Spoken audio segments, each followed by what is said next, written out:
اعوذ باللہ من الشیطان الرجیم بسم اللہ الرحمن الرحیم رب اشرح لی صدری ویسر لی امری واحلل عقدۃ من لسانی یفقہوا قولی واجعل لی وزیرا من اہلی رب زدنی علما اللہم فقہنا فی الدین اللہم انی اسألک علما نافعا رزقا طیبا وعملا متقبلا آمین۔ السلام علیکم ورحمۃ اللہ وبرکاتہ۔ 24ویں سپارے کا آغاز کرتے ہیں۔ اعوذ باللہ من الشیطان الرجیم بسم اللہ الرحمن الرحیم۔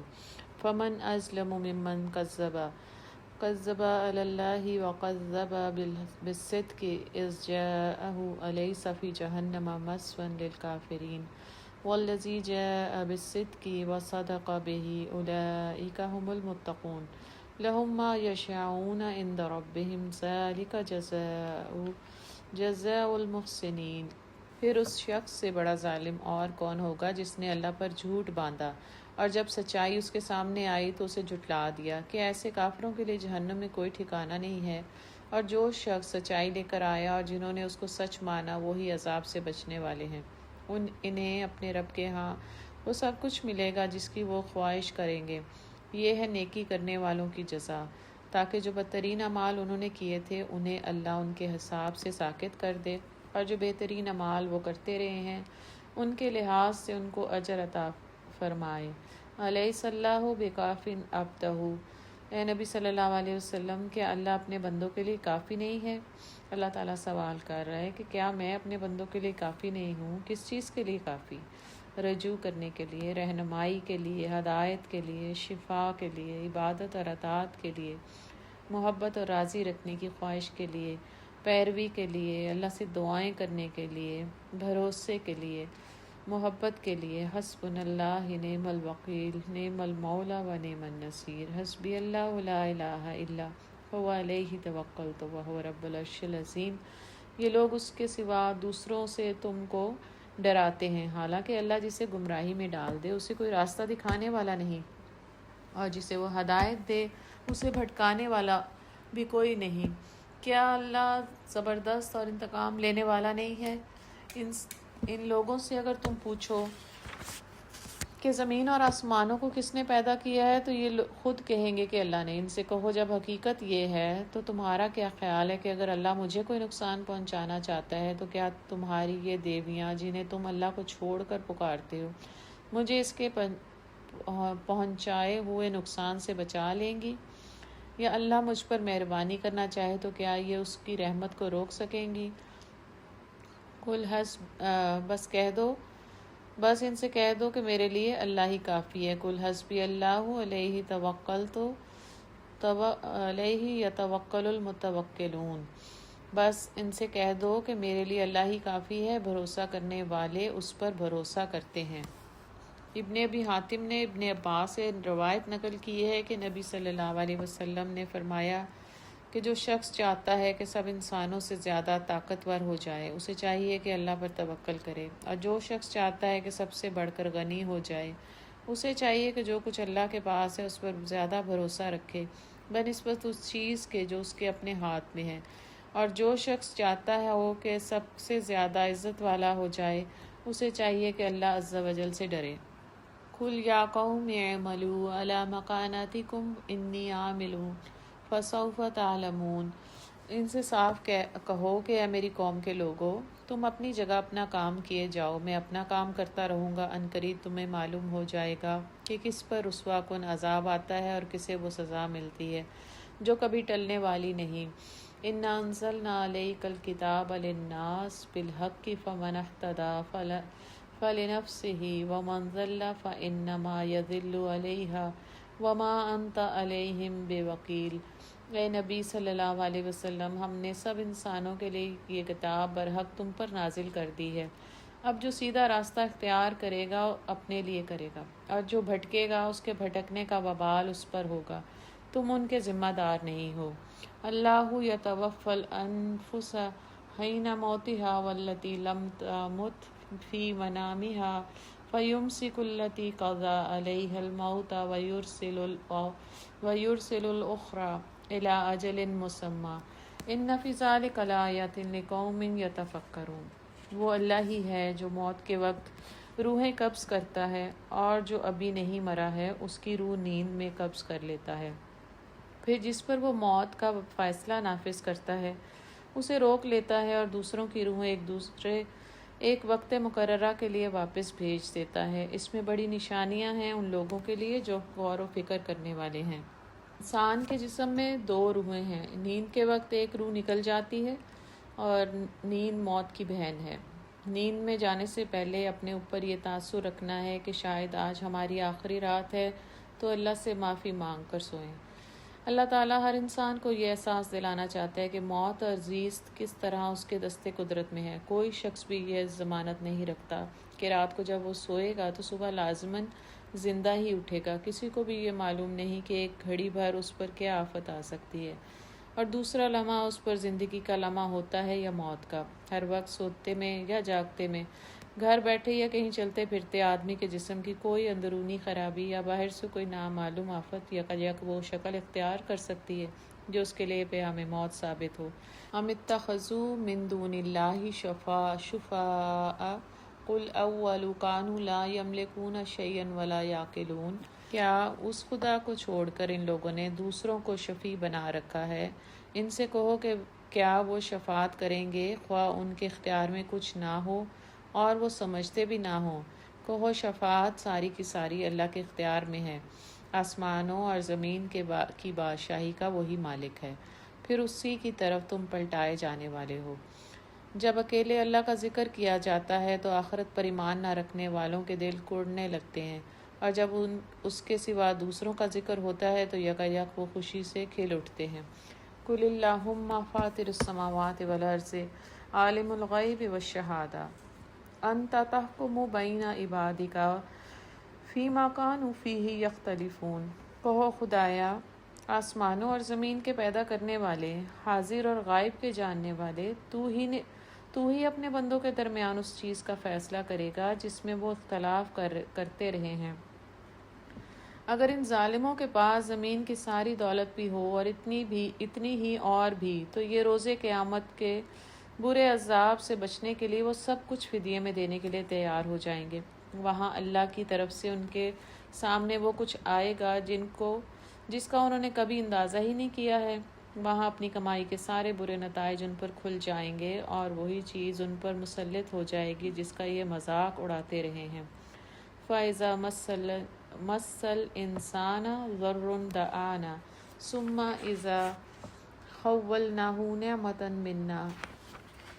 یہی انسان جب ذرا سی مصیبت اسے چھو جاتی ہے تو ہمیں پکارتا ہے، اور جب ہم اسے اپنی طرف سے نعمت دے کر ابھار دیتے ہیں تو کہتا ہے کہ یہ تو مجھے علم کی بنا پر دیا گیا ہے۔ بل ہی فتنۃ ولکن اکثرہم لا یعلمون۔ نہیں، یہ بلکہ یہ آزمائش ہے، مگر ان میں سے اکثر لوگ جانتے نہیں۔ یہی بات ان سے پہلے گزرے ہوئے لوگ بھی کہہ چکے ہیں، مگر جو کچھ وہ کماتے تھے وہ ان کے کسی کام نہ آیا۔ پھر اپنی کمائی کے برے نتائج انہوں نے بھگتے، اور ان لوگوں میں سے بھی جو ظالم ہیں وہ عنقریب اپنی کمائی کے برے نتائج بھگتیں گے۔ یہ ہمیں عاجز کر دینے والے نہیں ہیں، اور کیا انہیں معلوم نہیں ہے کہ اللہ جس کا چاہتا ہے رزق کشادہ کر دیتا ہے اور جس کا چاہتا ہے تنگ کر دیتا ہے۔ ان میں نشانیاں ہیں ان لوگوں کے لیے جو ایمان لاتے ہیں۔ قل یا عبادی الذین اسرفوا علی انفسہم لا تقنطوا من رحمۃ اللہ ان اللہ یغفر الذنوب جميعا انہ هو الغفور الرحیم۔ اے نبی صلی اللہ علیہ وسلم، کہہ دو کہ اے میرے بندو جنہوں نے اپنی جانوں پر زیادتی کی ہے، اللہ کی رحمت سے مایوس نہ ہو جاؤ، یقیناً اللہ سارے گناہ معاف کر دیتا ہے، وہ تو غفور الرحیم ہے۔ اس آیت میں اللہ رحمان، رحیم، غفور کا رحم اور اس کی رحمت پورے جوش پر ہے، پورے عروج پر ہے۔ اللہ اپنے بندوں سے مخاطب ہے۔ کن بندوں سے مخاطب ہے؟ اپنے فرما برداروں، اپنے محسنوں، اپنے متقیوں، تہجد گزاروں، روزے داروں سے نہیں۔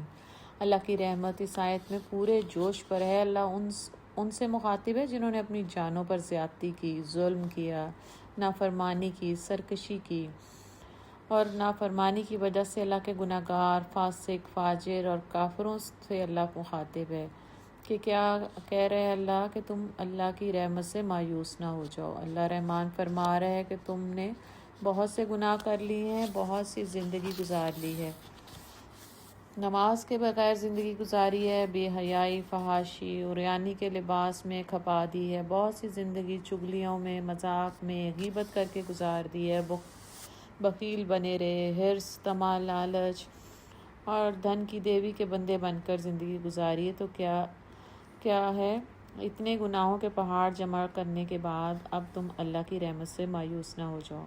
اس میں شک کوئی نہیں کرنا، بے شک اللہ کیا ہے، یغفر الذنوب جمیعا، اللہ سب کے سارے گناہ بخش دے گا، کیونکہ انہ هو الغفور الرحیم، بے شک وہ کیا ہے، بخشنے والا اور رحم کرنے والا ہے، وہ تو ہے ہی بخشنے والا۔ تو تم کیا کرو، وَأَنِيبُوا إِلَىٰ رَبِّكُمْ وَأَسْلِمُوا لَهُ مِن قَبْلِ أَن يَأْتِيَكُمُ الْعَذَابُ ثُمَّ لَا تُنصَرُونَ۔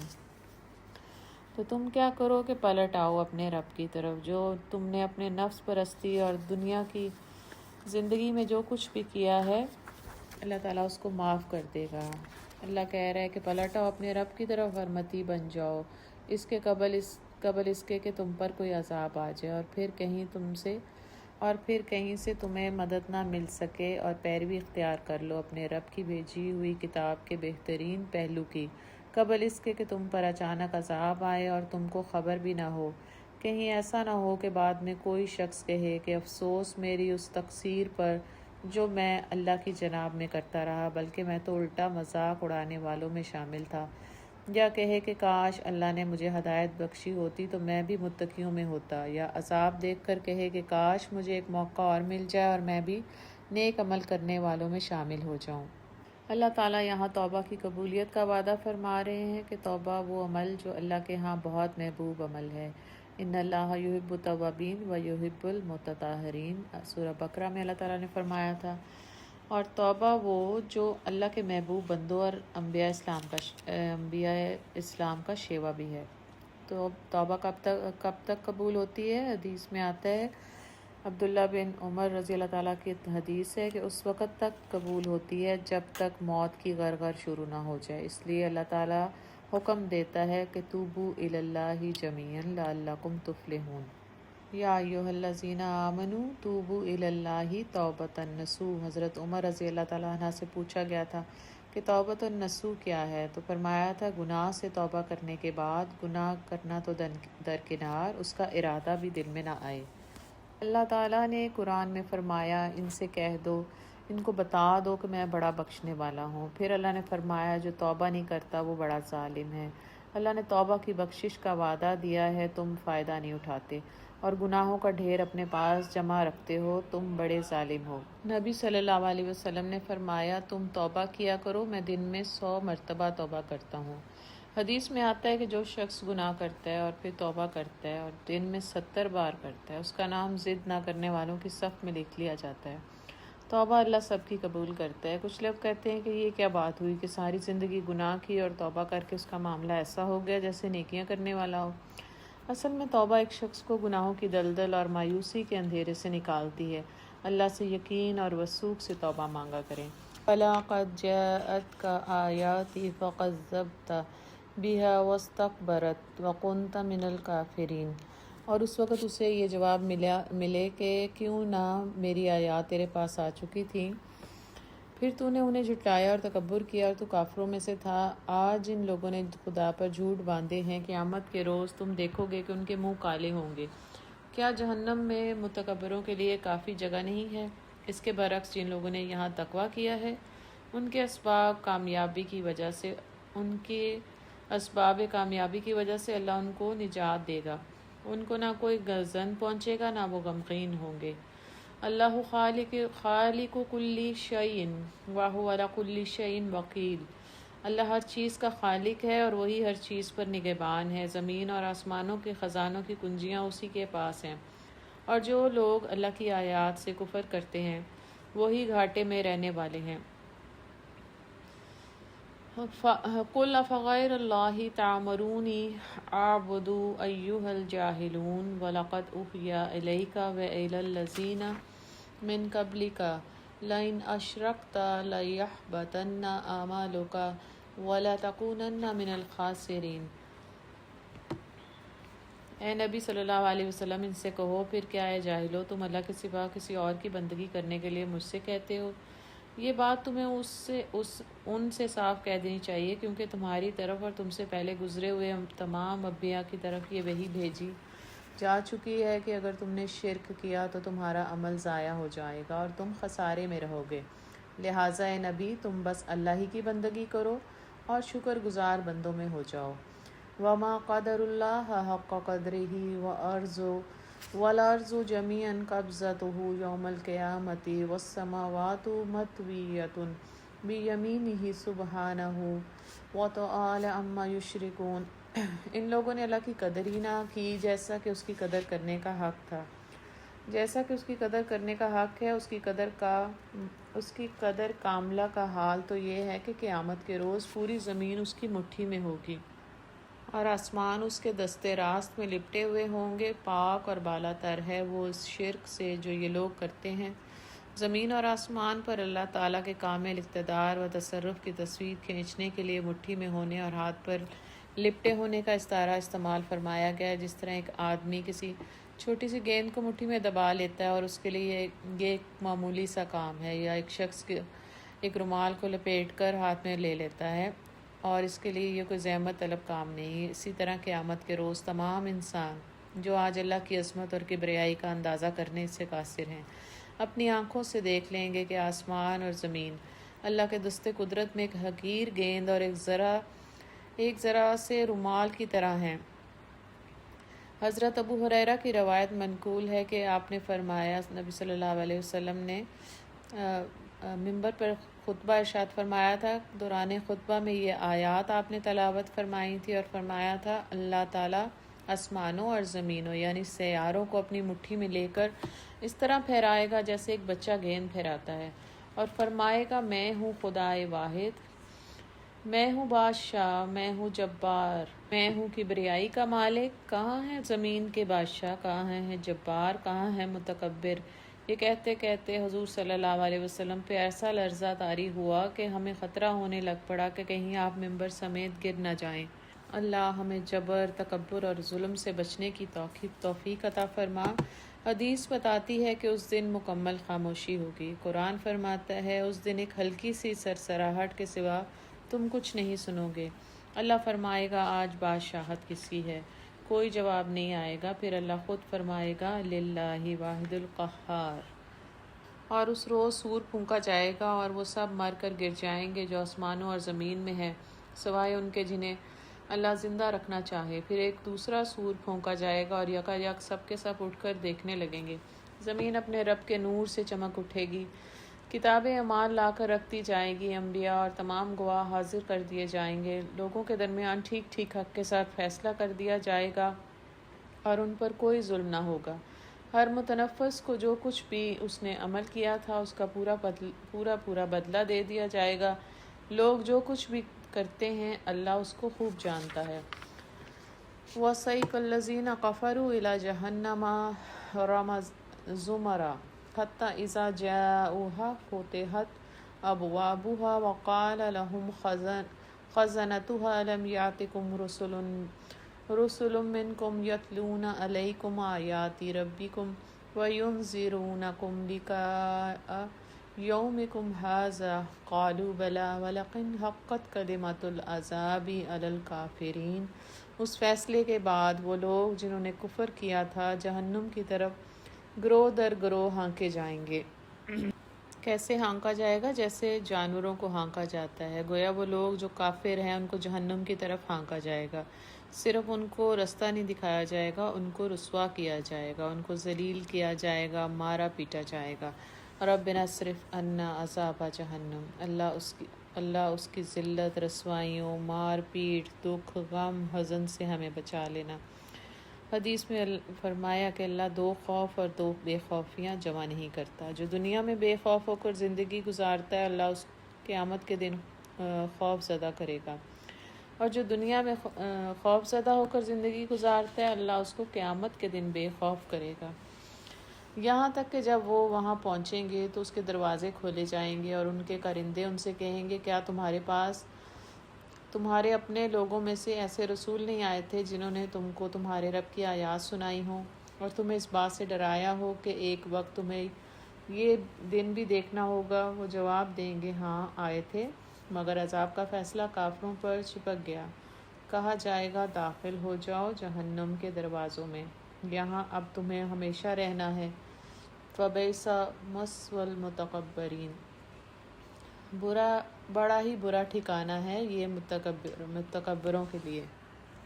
اللہ ہمیں تکبر سے بچا لینا، اللہ ہمیں اس شیطانی رویے سے بچنے کی توفیق عطا فرما، اللہ ہمیں اس خدا داد نعمتوں سے شیطان کی اکساہٹوں میں آ کر تکبر کرنے سے بچنے والا خوش نصیب بنا، اللہ ہمیں عاجزی عطا فرما، اللہ ہمیں انکساری عطا فرما، اللہ اپنے آگے اور اللہ کے بندوں کے آگے جھکنے والا خوش نصیب بنا، اور جو لوگ اپنے رب کی نافرمانی سے پرہیز کرتے ہیں انہیں گروہ در گروہ جنت کی طرف لے جایا جائے گا، یہاں تک کہ جب وہ وہاں پہنچیں گے اور اس کے دروازے پہلے ہی کھولے جا چکے ہوں گے تو اس کے منتظمین ان سے کہیں گے سلام علیکم طبتم فادخلوہا خالدین، سلام ہو تم پر، بہت اچھے رہے، داخل ہو جاؤ اس میں ہمیشہ کے لیے۔ وقالوا الحمد للہ الذی صدقنا وعدہ وأورثنا الارض نتبوأ من الجنۃ حیث نشاء فنعم اجر العاملین۔ اور وہ کہیں گے کہ شکر ہے اس خدا کا جس نے ہمارے ساتھ اپنا وعدہ سچ کر دکھایا اور ہم کو زمین کا وارث بنا دیا، اب ہم جنت میں جہاں چاہیں اپنی جگہ بنا سکتے ہیں، بس بہترین اجر ہے عمل کرنے والوں کے لیے۔ تو جنتیوں کے لیے اللہ تعالیٰ جو جنت کے دروازے ہیں وہ پہلے ہی کھول دے گا۔ جنت کے 8 دروازے ہیں۔ باب ریان، اس میں روزے دار داخل ہوں گے، باب الصلاۃ، باب الجہاد، باب الصدقہ اور باب الایمن۔ اس دروازے سے 70,000 لوگ بیک وقت ایک دوسرے کا ہاتھ پکڑ کر داخل ہوں گے، ان کے چہرے 14ویں کے چاند کی طرح چمک رہے ہوں گے، فرشتے ان کو سلام علیکم تشتم فادخلوہا خالدین کہیں گے۔ عرش الہی کے سائے میں جو 7 خوش نصیب ہوں گے وہ جنت کے 8 دروازوں میں سے جہاں چاہیں گے داخل ہو جائیں گے۔ وَتَرَى الْمَلَائِكَةَ حَافِينَ مِنْ حَوْلِ الْعَرْشِ يُسَبِّحُونَ بِحَمْدِ رَبِّهِمْ وَقُضِيَ بَيْنَهُمْ بِالْحَقِّ وَقِيلَ الْحَمْدُ لِلَّهِ رَبِّ الْعَالَمِينَ۔ اور تم دیکھو گے کہ فرشتے عرش کے گرد حلقہ بنائے ہوئے اپنے رب کی حمد و تسبیح کر رہے ہوں گے، اور لوگوں کے درمیان ٹھیک ٹھیک حق کے ساتھ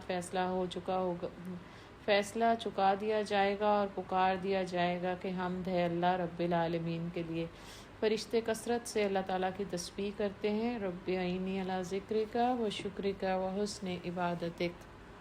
ایک صحابی رسول اللہ صلی اللہ علیہ وسلم کی خدمت میں حاضر ہوئے اور عرض کی یا رسول اللہ صلی اللہ علیہ وسلم، دنیا نے مجھ سے پیٹھ پھیر لی ہے۔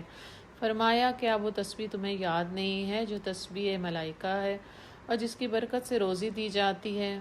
خلق دنیا آئے گی تیرے پاس ذلیل و خوار ہو کر، طلوع فجر کے ساتھ 100 بار کہا کر سبحان اللہ و بحمدہ سبحان اللہ العظیم و بحمدہ استغفر اللہ۔ ان صحابی کو 7 دن گزرے تھے کہ خدمت اقدس میں حاضر ہو کر عرض کی، حضور دنیا میرے پاس اس کثرت سے آئی کہ میں حیران کہ کہاں اٹھاؤں کہاں رکھوں۔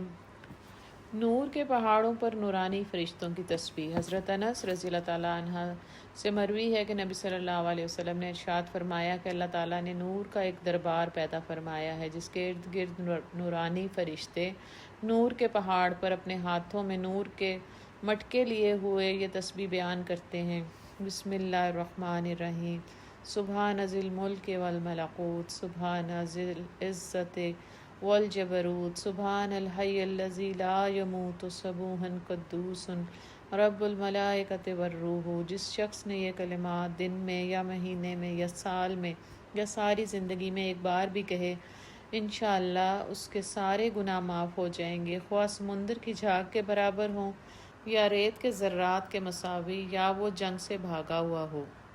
سورہ المومن۔ سورہ المومن مکی صورت ہے، اس میں 85 آیات ہیں، 9 رکوعات ہیں اور یہ سورت ترتیب کے اعتبار سے 40ویں نمبر پر آنے والی سورت ہے۔ اس سورت کو غافر بھی کہا جاتا ہے کیونکہ بالکل آغاز میں غافر الذنب کا ذکر ہے۔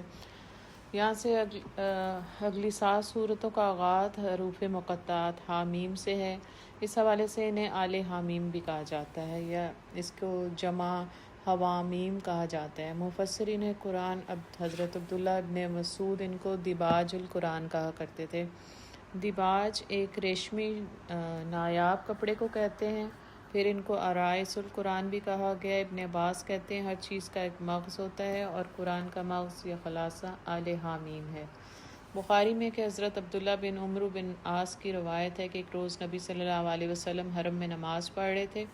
یکایک عقبہ بن ابی معیط آگے بڑھا اور اس نے آپ کی گردن میں کپڑا ڈال کر اسے بل دینا شروع کیا تاکہ آپ کا گلا گھونٹ کے آپ کو مار ڈالے، مگر عین وقت پر حضرت ابو بکر پہنچ گئے اور انہوں نے دھکا دے کر اسے ہٹا دیا۔ حضرت عبداللہ کا بیان ہے کہ جس وقت حضرت ابو بکر صدیق اس ظالم سے کشمکش کر رہے تھے، اس وقت ان کی زبان پر یہ الفاظ جاری تھے کہ کیا تم ایک شخص کو صرف اس قصور میں مارے ڈالتے ہو کہ وہ یہ کہتا ہے کہ میرا رب اللہ ہے؟ انہوں نے وہی جملہ کہا تھا جو موسیٰ علیہ السلام کو بچانے والے مرد نے کہا تھا۔ اس لیے اللہ تعالیٰ نے سورہ مومن میں حضرت موسیٰ علیہ السلام کے مومن مرد کی روداد سنائی ہے۔ عبداللہ بن مسعود کہتے ہیں کہ جب میں قرآن کی تلاوت کرتے کرتے یہاں تک پہنچتا ہوں تو میری بہت تفریح ہوتی ہے۔ آسان مضمون ہے، آسان فہم ہے، بھاری بھرکم احکامات نہیں ہیں، لیکن مکی صورتوں کی طرح عقیدوں کا بیان ہے۔ بسم اللہ الرحمن الرحیم۔ حامیم تنزیل الکتاب من اللہ العزیز العلیم غافر الذنب وقابل التوب شدید العقاب ذی الطول لا الہ الا هو علیہ المصیر ما یجادل فی آیات اللہ الا الذین کفروا فلا یغررک تقلبهم فی البلاد۔ اس کتاب کا نزول اللہ کی طرف سے ہے جو زبردست ہے، سب کچھ جاننے والا ہے، گناہ معاف کرنے والا اور توبہ قبول کرنے والا ہے، سخت سزا دینے والا ہے اور بڑا صاحب فضل ہے۔ کوئی معبود اس کے سوا نہیں، اسی کی طرف سب کو پلٹنا ہے۔ اللہ کی آیات میں جھگڑے نہیں کرتے مگر صرف وہ لوگ جنہوں نے کفر کیا، اس کے بعد دنیا کے ملکوں میں ان کی چلت پھرت تمہیں کسی دھوکے میں نہ ڈالے۔ ان سے پہلے نوح علیہ السلام کی قوم بھی جھٹلایا چکی ہے اور اس کے بعد بہت سے دوسرے جتھوں نے بھی یہ کام کیا ہے۔ ہر قوم اپنے رسول پر جھپٹی تاکہ اسے گرفتار کرے۔ ان سب نے باطل کے ہتھیاروں سے حق کو نیچا دکھانے کی کوشش کی، مگر آخر کار میں نے ان کو پکڑ لیا۔ پھر دیکھ لو کہ میری سزا کیسی ہے۔ اسی طرح تیرے رب کا فیصلہ بھی ان لوگوں پر چسپاں ہو چکا ہے۔ حقت کلمۃ ربک علی الذین کفروا انہم اصحاب النار، جو کفر کے مرتکب ہوئے کہ وہ واصل جہنم ہونے والے ہیں۔ اللہ ہمیں احکامات الہی کے انکار سے بچا۔ اللہ ہم جو جہاں جیسے تیرے احکامات کا انکار کر رہے ہیں، اللہ ہمیں اس کفر سے بچا لینا۔ اللہ ہمیں اور ہمارے اہل خانہ کو، اللہ ہمارے گوشت کو، ہماری کھال کو، اللہ ہماری ہڈیوں کو جہنم کی آگ سے محفوظ رکھنا۔ الذین یحملون العرش ومن حولہ یسبحون بحمد ربہم ویؤمنون بہ ویستغفرون للذین آمنوا ربنا وسعت کل شیء رحمۃ وعلما فاغفر للذین تابوا واتبعوا سبیلک وقہم عذاب الجحیم۔ عرش الہی کے حامل فرشتے اور جو عرش کے گرد و پیش حاضر رہتے ہیں، سب اپنے رب کی حمد کے ساتھ اس کی تسبیح کر رہے ہیں۔ وہ اس پر ایمان رکھتے ہیں اور ایمان لانے والوں کے حق میں دعائے مغفرت کرتے ہیں۔ فرشتے دعا کرتے ہیں ایمان لانے والوں کے حق میں۔ حاملان عرش فرشتے یہ اللہ کے مقرب فرشتے ہیں۔ عام حالات میں ان کی تعداد 4 ہے اور قیامت کے دن ان کی تعداد 8 بتائی گئی ہے۔ یہ اللہ کے مومنوں کے لیے دعائیں کرتے ہیں اور دعا سے پہلے تسبیح اور حمد و ثنا کرتے ہیں۔ گویا دعا کا ادب اور سلیقہ پتہ چل رہا ہے کہ اللہ کے مقرب فرشتے بھی اللہ سے دعا کرنے سے پہلے حمد و ثنا کرتے ہیں۔ ایمان کتنی بڑی چیز ہے، صاحب ایمان ہونا کتنی بڑی نعمت ہے کہ حاملان عرش ایمان والوں کے لیے دعا کرتے ہیں۔ وہ کہتے ہیں ہمارے رب تو اپنی رحمت اور اپنے علم کے ساتھ ہر چیز پر چھایا ہوا ہے، پس معاف کر دے اور عذاب دوزخ سے بچا لے ان لوگوں کو جنہوں نے توبہ کی ہے اور تیرا راستہ اختیار کر لیا ہے، اے ہمارے رب، اور داخل کر ان کو ہمیشہ رہنے والی ان جنتوں میں جن کا تو نے ان سے وعدہ کیا ہے، اور ان کے والدین اور بیویاں اور اولاد میں سے جو صالح ہوں ان کو بھی وہاں ان کے ساتھ پہنچا دینا، بلا شبہ قادر مطلق اور حکیم ہے، اور بچا دے ان کو برائیوں سے، جس کو تو نے قیامت کے دن برائیوں سے بچا دیا اس پر تو نے بڑا رحم کیا، یہی بڑی کامیابی ہے۔ میں نے جب یہ پہلی دفعہ دعا پڑھی تو مجھے یہ احساس ہوا کہ اتنی بڑی دعا تو میں اپنے اہل خانہ کے لیے نہیں کرتی جتنی دعائیں حاملان عرش ہمارے لیے کرتے ہیں۔ اللہ ہمیں ان صاحب ایمان میں بنا دینا، اللہ ہمیں ایمان کے خزانے کی توفیق عطا فرمانا، ان محفلوں میں، ان صحبتوں میں جن سے ایمان لٹ جاتا ہے ان سے بچنے کا طریقہ سکھا دے۔ آج میں آپ کو ایک فہرست بتاتی ہوں جس پر عمل کر کے ایک مومن حاملان عرش کی دعاؤں کا مستحق ہو جاتا ہے۔ نمبر 1 کے ذکر الہی کی محفلیں، اور دوسرا کہ درود پڑھنے والے۔ آپ نے فرمایا تھا جتنی دیر جو شخص مجھ پر درود پڑھتا ہے اتنی دیر تک اللہ کے حکم سے ایک فرشتہ اتنی دیر تک اس کے لیے بخشش اور رحمت کی دعائیں کرتا ہے۔ اور نمبر 3 کے عیادت کرنے والا۔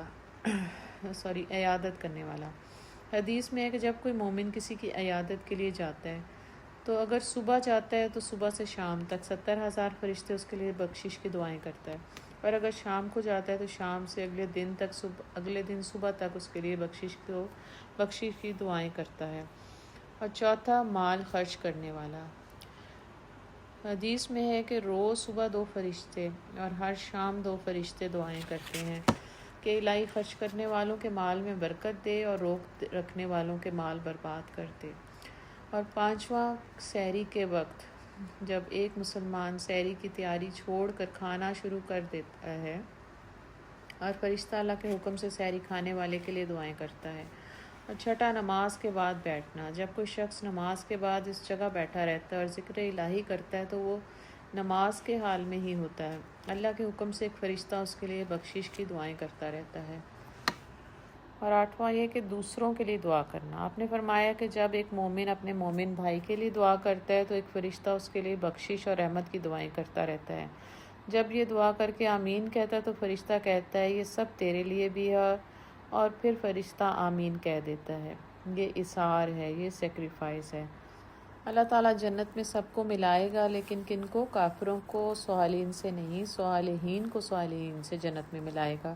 اللہ ہمیں ہمارے اگلے پچھلوں کے ساتھ، ہمارے فوت شدگان، ہماری ذریت کے ساتھ جنت کے بالا خانوں کے محلات میں جمع فرمانا۔ اللہ ہمیں اس کا یقین، ذوق و شوق عطا فرمانا۔ الذین کفروا ینادون لمقت اللہ اکبر من مقتکم انفسکم اذ تدعون الی الایمان فتکفرون۔ جن لوگوں نے کفر کیا ہے قیامت کے روز ان کو پکار کر کہا جائے گا آج تمہیں جتنا شدید غصہ اپنے اوپر آ رہا ہے اللہ تم پر اس سے زیادہ غضبناک اس وقت ہوتا ہے جب تمہیں ایمان کی طرف بلایا جاتا تھا اور تم کفر کرتے تھے۔ وہ کہیں گے قالوا ربنا امتنا اثنتین واحییتنا اثنتین فاعترفنا بذنوبنا فہل الی خروج من سبیل۔ وہ کہیں گے ہمارے رب تو نے واقعی ہمیں 2 دفعہ موت اور 2 دفعہ زندگی دے دی، اب ہم اپنے قصوروں کا اعتراف کرتے ہیں، کیا اب یہاں سے نکلنے کی کوئی سبیل ہے؟ 2 موتیں کیسی ہیں؟ وعدہ الست کے موقع پر سب کو تخلیق کیا گیا، جسم اور روح کو الگ کر کے، یہ پہلی موت تھی۔ پھر پہلی زندگی دنیا کی پیدائش، دوسری موت دنیا کی موت، پھر دوسری زندگی نفخ فی الصور، سور کے بعد زندہ کیا جانا۔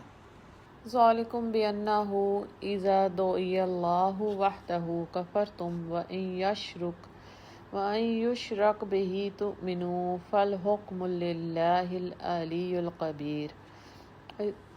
یہ اس وجہ سے ہے کہ جب اکیلے اللہ کی طرف بلایا جاتا تھا تو تم مانتے نہیں، انکار کر دیتے تھے، اور جب اس کے ساتھ دوسروں کو ملایا جاتا تو تم مان لیتے تھے۔ اب فیصلہ اللہ بزرگ و برتر کے ہاتھ ہے۔ آج بھی معاشرے میں شرک اور مشرکانہ رسومات کی نفی کی جاتی ہے تو لوگوں پر یہ بہت بھاری گزرتی ہے۔ قرآن و حدیث کا حوالہ دے کر جب شرک کی نفی اور مشرکانہ رسومات کی نفی کی جاتی ہے تو لوگوں کو بہت برا لگتا ہے۔ ہاں، جب مشرکانہ رسومات کو سیکنڈ کیا جاتا ہے، پروموٹ کیا جاتا ہے، منتیں، مرادیں، نظریں، نیازیں جو ٹی وی چینلز پر پروموٹ کرتے ہیں وہ بہت پاپولر ہو جاتے ہیں۔ هو الذی یریکم آیاتہ وینزل لکم من السماء رزقا، وہی ہے جو تم کو اپنی نشانیاں دکھاتا ہے اور آسمان سے تمہارے لیے رزق نازل کرتا ہے، مگر ان نشانیوں کے مشاہدے سے سبق صرف وہی شخص لیتا ہے جو اللہ کی طرف رجوع کرنے والا ہے۔ پس ہے رجوع کرنے والو، اللہ ہی کو پکارو اپنے دین کو اس کے لیے خالص کر کے، خواہ تمہارا یہ فعل کافروں کو کتنا ہی ناگوار ہو۔ وہ بلند درجوں والا مالک عرش ہے، اپنے بندوں میں سے جس پر چاہتا ہے اپنے حکم سے روح نازل کرتا ہے تاکہ وہ ملاقات کے دن سے خبردار کر دے۔ وہ دن جب کہ سب لوگ بے پردہ ہوں گے، اللہ سے ان کی کوئی بات بھی چھپی ہوئی نہیں ہوگی۔ اس روز پکار کر پوچھا جائے گا، آج بادشاہی کس کی ہے؟ سارا عالم پکار اٹھے گا، للہ واحد القہار، اللہ واحد القہار کی۔ آج ہر متنفس کو اس کی کمائی کا بدلہ دیا جائے گا جو اس نے کی تھی۔ آج کسی پر کوئی ظلم نہیں ہوگا۔ ان اللہ سریع الحساب، اور اللہ حساب لینے میں بہت تیز ہے۔ اللہم حاسبنا حسابا یسیرا، صرف یہ دعا نہ مانگا کریں، روز رات کا حساب بھی کیا کریں اس سے پہلے کہ حساب لیا جائے، اور نماز پڑھیں اس سے پہلے کہ نماز پڑھی جائے۔ اللہ ہمیں آخری سانسوں تک اپنی زندگی کی آخری قیام، نماز، قیام، رکوع، سجود کے ساتھ ادا کرنے کی توفیق عطا فرما۔ اے نبی، ڈرا دو ان لوگوں کو اس دن سے جو قریب آ لگا ہے، جب کلیجے منہ کو آ رہے ہوں گے اور لوگ چپ چاپ غم کے گھونٹ پیے کھڑے ہوں گے۔ ظالموں کا نہ کوئی مشفق دوست ہوگا اور نہ کوئی شفیع جس کی بات مانی جائے۔ اللہ نگاہوں کی چوری تک سے واقف ہے اور وہ راز تک جانتا ہے جو سینوں نے چھپا رکھے ہیں، اور اللہ ٹھیک ٹھیک بے لاگ فیصلہ کرے گا۔ وہ جن کو یہ مشرکین اللہ کو چھوڑ کر پکارتے ہیں، وہ کسی چیز کا بھی فیصلہ کرنے والے نہیں ہیں، بلا شبہ اللہ ہی سب کچھ سننے اور دیکھنے والا ہے۔ اولم یسیروا فی الارض فینظروا کیف کان عاقبۃ الذین کانوا من قبلہم، کیا یہ لوگ کبھی زمین میں چلے پھرے نہیں ہیں کہ انہیں ان لوگوں کا انجام نظر آتا جو ان سے پہلے گزر چکے ہیں؟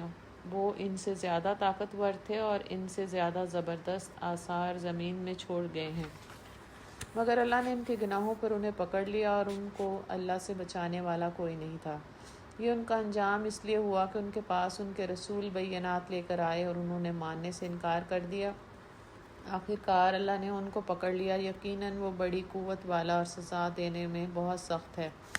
ہم نے موسیٰ کو فرعون اور حامان اور قارون کی طرف اپنی نشانی اور نمایاں سند ماموریت کے ساتھ بھیجا، مگر انہوں نے کہا ساحر کذاب، ساحر ہے، کذاب ہے۔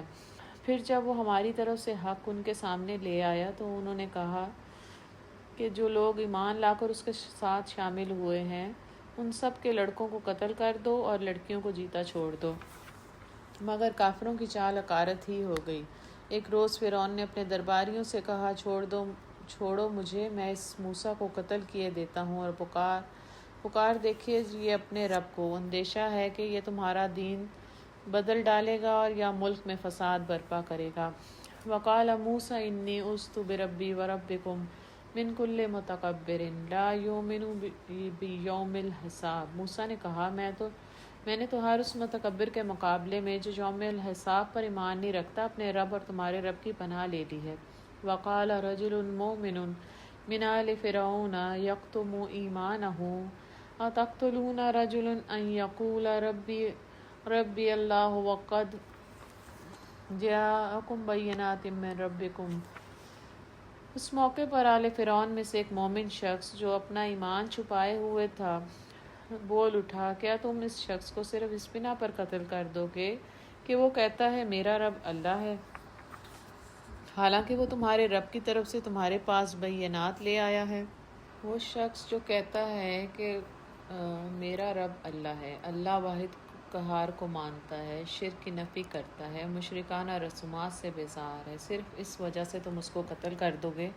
یہ جملہ اس مومن مرد کا تھا جس کے واقعے اور جملے کو بیان کرنے کے لیے پوری صورت بیان کی گئی۔ ظاہر ہے یہ مومن مرد، اس کا انداز، اس کا رویہ، اس کی سرگرمیاں، اس کے عمل اللہ کو اتنے پسند آئے کہ اللہ نے قیامت تک کے لیے اس صورت میں اس کا تذکرہ کیا، اس کی رودات جاری کر دی۔ کیا رویہ تھا! یہ مومن اصل میں فرعون کے چچا کا بیٹا تھا۔ حضرت آسیہ علیہ السلام کی طرح یہ بھی حضرت موسیٰ علیہ السلام پر ایمان لایا تھا، قبطی قوم کا ہونے کے ڈر سے کہ وہ اس کے ہاتھ پاؤں نہ کٹوا دیں جیسے ایمان لانے والے جادوگروں کے کاٹنے کا حکم دیا گیا تھا۔ اس ڈر سے اس نے اپنا ایمان چھپا کر رکھا ہوا تھا۔ جب فرعون نے حضرت موسیٰ علیہ السلام کے قتل کی دھمکی دی تو اس وقت اس نے اپنا ایمان جو ہے وہ اس کا اظہار کیا اور پھر بلا خوف حضرت موسیٰ علیہ السلام کی مدد اور معاونت کا اعلان کر دیا۔ اس کی ادا کیا تھی؟ جرت، شجاعت، حق گوئی، امر بالمعروف و نہی عن المنکر۔ یہ دنیا کے حاکم سے نہیں، احکم الحاکمین سے ڈرتا تھا اور دین کے مبلغین اور نبیوں کی حفاظت کے لیے اپنے جسم، تن، من، دھن کو اس نے داؤ پر لگا دیا۔ مومن کا رویہ کیا ہوتا ہے کہ وہ بہت بہادر، جرت مند، نڈر، دلیر، سعادت، شجاعت اس کا انداز ہے، بلند حوصلہ اور عزم ہے، جھگڑتا نہیں ہے، بد زبانی اور بد اخلاقی نہیں کرتا، بڑے صبر سے، حوصلے سے، حکمت سے، معاملہ فہمی سے جچی تلی بات کرتا ہے، دل میں اخلاص اور خیر خواہی کا سمندر موجزن ہے۔ جب ظلم و زیادتی دیکھی تو اس کے خلاف اٹھ کھڑا ہوا، سچے کی معاونت کے لیے اٹھا، سچ کی حفاظت کے لیے اٹھا۔ اللہ سے دعا ہے کہ اللہ ہمیں بھی ایسا ایمان عطا فرما۔ اللہ آج بھی امت کے مبلغوں کو، داعیان دین کو، صرف انہی کو نہیں، ہمارے کشمیری بہن بھائیوں کو، ہمارے سریا کے بچوں کو، جہاں صرف اس لیے تڑپایا اور کاٹا اور رلایا جا رہا ہے کہ وہ رب واحد کی عبادت کرتے ہیں، اس کے نظام کی بات کرتے ہیں، تو اللہ اس مرد مومن کی طرح اپنے ایمان کے تقاضوں کو سمجھنے اور اپنانے کی توفیق عطا فرما۔ اللہ اپنی زبان، اپنے قلم سے ان کی حفاظت میں اپنا کردار ادا کرنے کی توفیق عطا فرما۔ اللہ آنسوؤں کے قطروں سے، کپکپاتے ہوئے ہونٹوں سے اور پھیلی ہوئی جھولیوں سے دعا مانگتے ہیں، اللہ ان کی حفاظت عطا فرما۔ وَأَن يَقُوا كَاذِبًا فَعَلَيْهِ كَذِّبُهُ، اور اگر وہ جھوٹا ہے تو اس کا جھوٹ خود اسی پر پلٹ پڑے گا، لیکن اگر وہ سچا ہے تو جن ہولناک نتائج کا وہ تم کو خوف دلاتا ہے ان میں سے کچھ تو تم پر ضرور ہی آ جائیں گے۔ اللہ کسی ایسے شخص کو ہدایت نہیں دیتا جو حد سے گزر جانے والا اور کذاب ہو۔ اے میری قوم کے لوگوں، آج تمہیں بادشاہی حاصل ہے اور زمین میں تم غالب ہو، لیکن اگر خدا کا عذاب ہم پر آ گیا تو پھر کون ہے جو ہماری مدد کر سکے گا؟ فرعون نے کہا، میں تو تم لوگوں کو وہی رائے دے رہا ہوں جو مجھے مناسب نظر آتی ہے، اور میں اسی راستے کی طرف تمہاری رہنمائی کرتا ہوں جو ٹھیک ہے۔ وہ شخص جو ایمان لایا تھا اس نے کہا، میری قوم کے لوگوں، مجھے خوف ہے کہ کہیں تم پر بھی وہ دن نہ آ جائے جو اس سے پہلے بہت سے جتھوں پر آ چکا، جیسا دن قوم نوح علیہ السلام اور عاد اور سمود اور ان کے بعد والی قوموں پر آیا تھا۔ اور یہ حقیقت ہے کہ اللہ اپنے بندوں پر ظلم کا کوئی ارادہ نہیں رکھتا۔ اے قوم، مجھے ڈر ہے کہ کہیں تم پر فریاد و وفا کا دن نہ آ جائے جب تم ایک دوسرے کو پکارو گے اور بھاگے بھاگے پھرو گے، مگر اس وقت اللہ سے بچانے والا کوئی نہیں ہوگا۔ سچ یہ ہے کہ جسے اللہ بھٹکا دے اسے پھر کوئی راستہ دکھانے والا نہیں ہوتا۔ اس سے پہلے یوسف علیہ السلام تمہارے پاس بینات لے کر آئے تھے، مگر تم ان کی لائی ہوئی تعلیم کی طرف سے شک ہی میں پڑے رہے۔ پھر جب ان کا انتقال ہو گیا تو تم نے کہا، اب ان کے بعد اللہ کوئی رسول ہرگز نہیں بھیجے گا۔ اسی طرح اللہ ان سب لوگوں کو گمراہی میں ڈال دیتا ہے جو حد سے گزرنے والے ہیں اور شکی ہوتے ہیں، اور اللہ کی آیات میں جھگڑے کرتے ہیں بغیر اس کے کہ ان کے پاس کوئی سند یا دلیل آئی ہو۔ یہ رویہ اللہ اور ایمان لانے والوں کے نزدیک سخت مبغوض ہے۔ اسی طرح اللہ متکبر و جبار کے دل پر ٹھپا لگا دیتا ہے۔ وقال فرعون یا حامان ابنی لی صرحا لعلی ابلغ الاسباب۔ فرعون نے کہا، یا حامان، میرے لیے ایک بلند عمارت بنا تاکہ میں راستوں تک پہنچ سکوں، آسمانوں کے راستوں تک، اور موسیٰ کے خدا کو جھانک کر دیکھوں۔ مجھے تو یہ موسیٰ جھوٹا ہی معلوم ہوتا ہے۔ اس طرح فرعون کے لیے اس کی بد عملی خوشنما بنا دی گئی اور وہ راہ راست سے روک دیا گیا۔ فرعون کی ساری چال بازی اس کی اپنی تباہی کے راستے میں ہی صرف ہو گئی۔ وقال الذی آمن یا قوم اتبعونی اہدکم سبیل الرشاد۔ وہ شخص جو ایمان لایا تھا بولا، اے میری قوم کے لوگوں، میری بات مانو، میں تمہیں صحیح راستہ بتاتا ہوں۔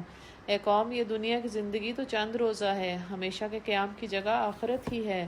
جو برائی کرے گا اس کو اتنا ہی بدلہ ملے گا جتنی اس نے برائی کی ہوگی، اور جو نیک عمل کرے گا، خواہ وہ مرد ہو یا عورت، بشرطے کہ وہ ہو مومن، ایسے سب لوگ جنت میں داخل ہوں گے، جہاں ان کو بے حساب رزق دیا جائے گا۔ اے قوم، آخر یہ کیا ماجرا ہے کہ میں تو تم لوگوں کو نجات کی طرف بلاتا ہوں اور تم لوگ مجھے آگ کی طرف دعوت دیتے ہو۔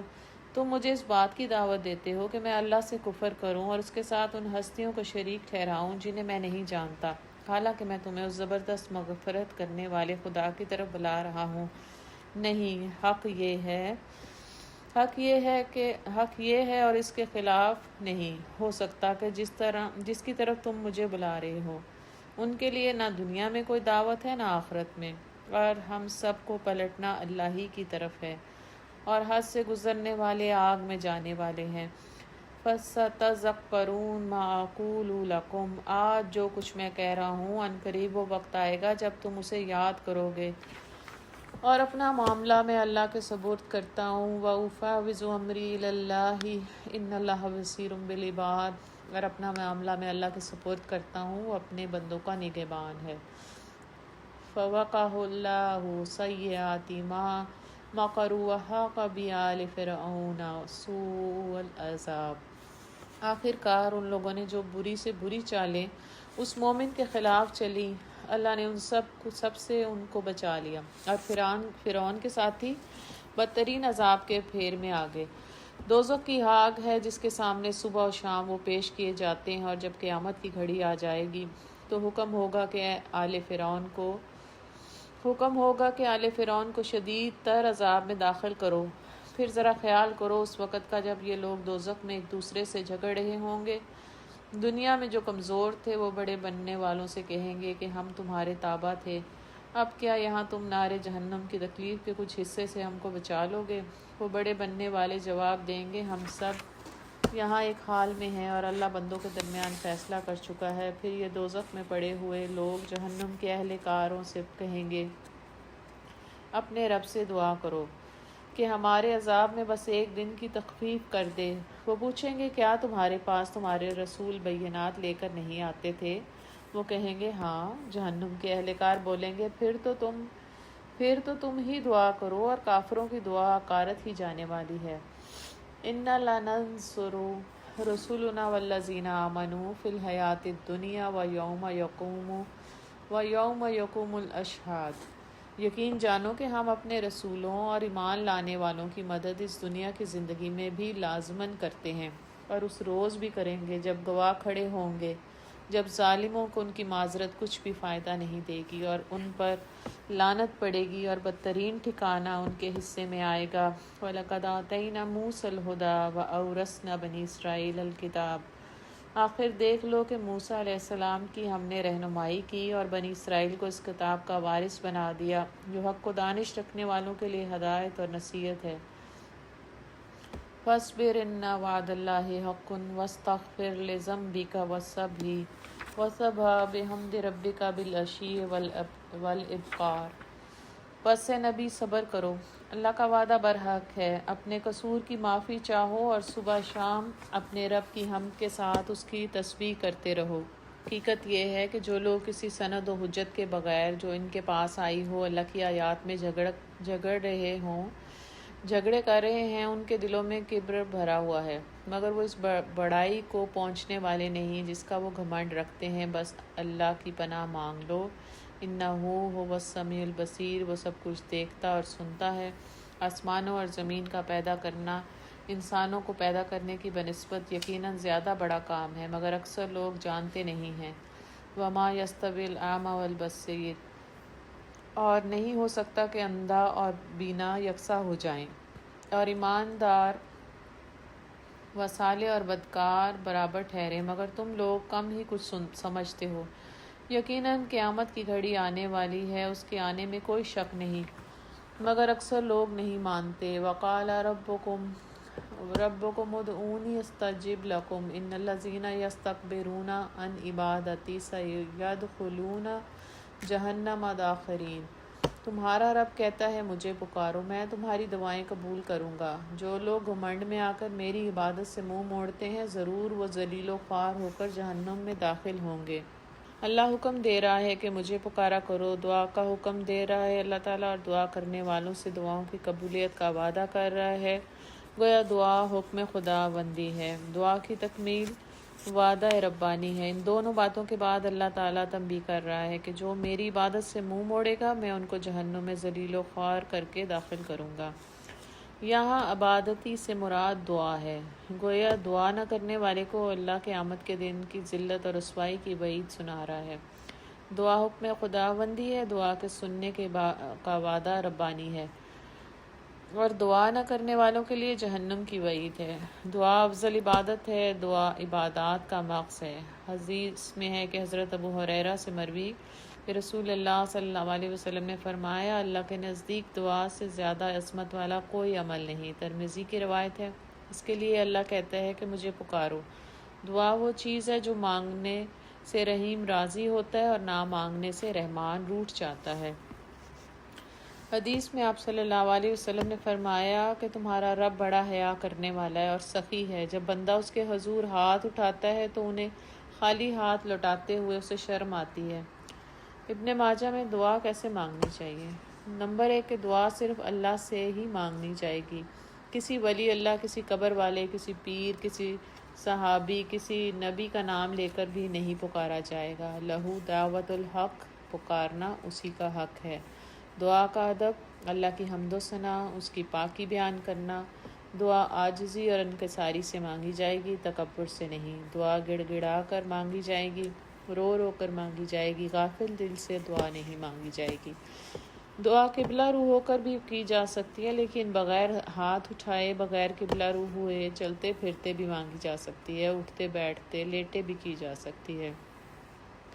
اور کن کی دعائیں قبول ہوتی ہیں اور کس وقت قبول ہوتی ہیں؟ اذان کے بعد، وضو کے بعد، رکوع میں، سجود میں، فرض نماز کے بعد، تہجد میں، جمعے کے دن، روزہ میں اور سحری کے وقت، روزے کی حالت میں، افطار کے وقت، قیام اللیل میں، عیدین میں، کاف میں۔ حج کے تمام مراحل ہی دعا کی قبولیت کے مراحل ہیں۔ عمرہ میں، جہاد میں، ہجرت کے وقت، سفر میں، بیمار کی دعا قبول ہوتی ہے۔ بیمار کی عیادت کے لیے جائیں تو اس کو اپنے لیے بھی دعا کے لیے کہیں۔ مظلوم کی دعا، والدین کی دعا، اولاد کی دعا، استاد کی، شاگردوں کی، اور پھر لیبر پین میں دعائیں قبول ہوتی ہیں۔ اس وقت ان کو کہیں کہ اپنے لیے، آنے والے بچے کے لیے بھی دعا کریں، اپنے اہل خانہ کے لیے، امت کے لیے دعائیں کریں۔ پھر بارش کے وقت دعا قبول ہوتی ہے۔ اور کن کی دعائیں قبول نہیں ہوتی؟ حرام رزق کھانے والوں کی۔ حضرت سعد بن ابی وقاص نے کہا تھا کہ مجھے کوئی نسخہ بتائیں میں مقبول الدعا ہو جاؤں۔ آپ نے فرمایا اپنا رزق حلال کر لو۔ 3 ایسے شخص ہیں جن کی دعا لیلۃ القدر میں بھی قبول نہیں ہوتی، اس میں والدین کا نافرما بردار بھی ہے۔ دعائیں اللہ تعالیٰ سنتا ضرور ہے، اس کی قبولیت کے 4 طریقے ہیں۔ ایک تو وہ وہی چیز دے دیتا ہے جس پر ہم کہتے ہیں کہ اس نے ہماری دعا قبول کر لی۔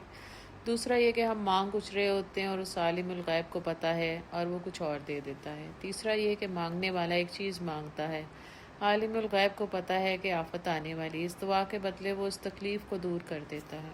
اور چوتھا، اس کے بدلے اجر و ثواب لکھ دیتا ہے، اور یہ اجر اور ثواب کتنا ہوگا؟ قیامت کے دن جن کی دعائیں قبول نہیں ہوں گی، وہ قیامت کے دن روئیں گے۔ یہاں روتے تھے کہ دعائیں قبول نہیں ہوئیں، اور وہاں کیوں روئیں گے؟ وہاں روئیں گے کہ دعائیں قبول کیوں ہوئیں۔ اتنا اجر ملے گا کہ اللہ کے آسان حساب کا طریقہ کیا ہے کہ اللہ قیامت کے دن کہے گا کہ یہ حدیث نہیں ہے، یہ کچھ اللہ سے بہت اچھا گمان رکھنے والوں کا طریقہ ہے۔ اللہ قیامت کے دن کہے گا کہ ابن آدم تو نے دنیا میں مجھ سے مانگا، میں نے تجھے وہ بھی نہ دیا، اس کے بدلے بھی نہ کچھ دیا، آج بتا کیا مانگتا ہے۔ حضرت ابن مسعود کی روایت ہے کہ آپ نے فرمایا اللہ سے اس کا فضل مانگو، کیونکہ اللہ اسے پسند فرماتا ہے کہ اس سے اس کا فضل مانگا جائے۔ حضرت انس کہتے ہیں کہ رسول اللہ صلی اللہ علیہ وسلم نے فرمایا تم میں سے ہر شخص کو اپنی حاجت خدا سے مانگنی چاہیے، حتیٰ کہ اگر اس کی جوتی کا تسمہ بھی ٹوٹ جائے تو خدا سے دعا کرے۔ اللہ الذی جعل لکم اللیل لتسکنوا فیہ والنہار مبصرا ان اللہ لذو فضل علی الناس ولکن اکثر الناس لا یشکرون ذالکم اللہ ربکم خالق کل شیء لا الہ الا هو فأنا تؤفکون۔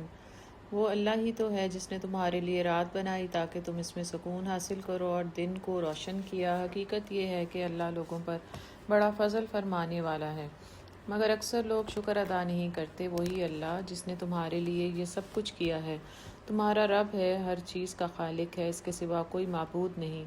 پھر تم کدھر سے بہکائے جا رہے ہو؟ اس طرح وہ سب لوگ بہکائے جاتے ہیں جو اللہ کی آیات کا انکار کرتے ہیں۔ وہ اللہ ہی تو ہے جس نے تمہارے لیے زمین کو جائے قرار بنایا، وَالسَّمَاءَ بِنَاءً وَصَوَّرَكُمْ فَأَحْسَنَ صَوَرَكُمْ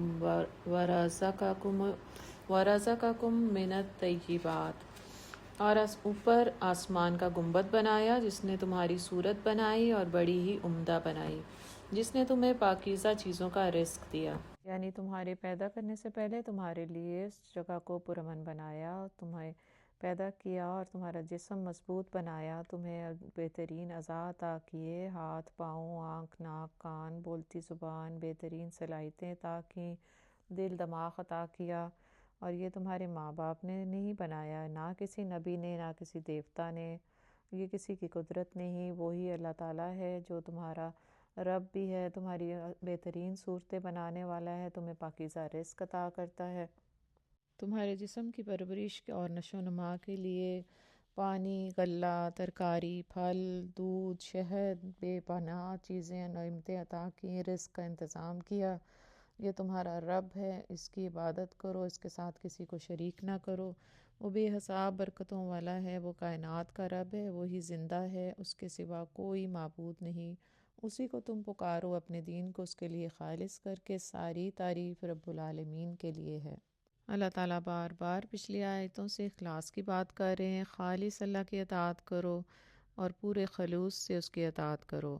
اے نبی صلی اللہ علیہ وسلم، ان لوگوں سے کہہ دو کہ مجھے ان ہستیوں کی عبادت سے منع کر دیا گیا ہے جنہیں تم اللہ کو چھوڑ کر پکارتے ہو۔ میں یہ کام کیسے کر سکتا ہوں جبکہ میرے پاس میرے رب کی طرف سے بینات آ چکی ہیں؟ مجھے حکم دیا گیا ہے کہ میں رب العالمین کے آگے سر تسلیم خم کر دوں۔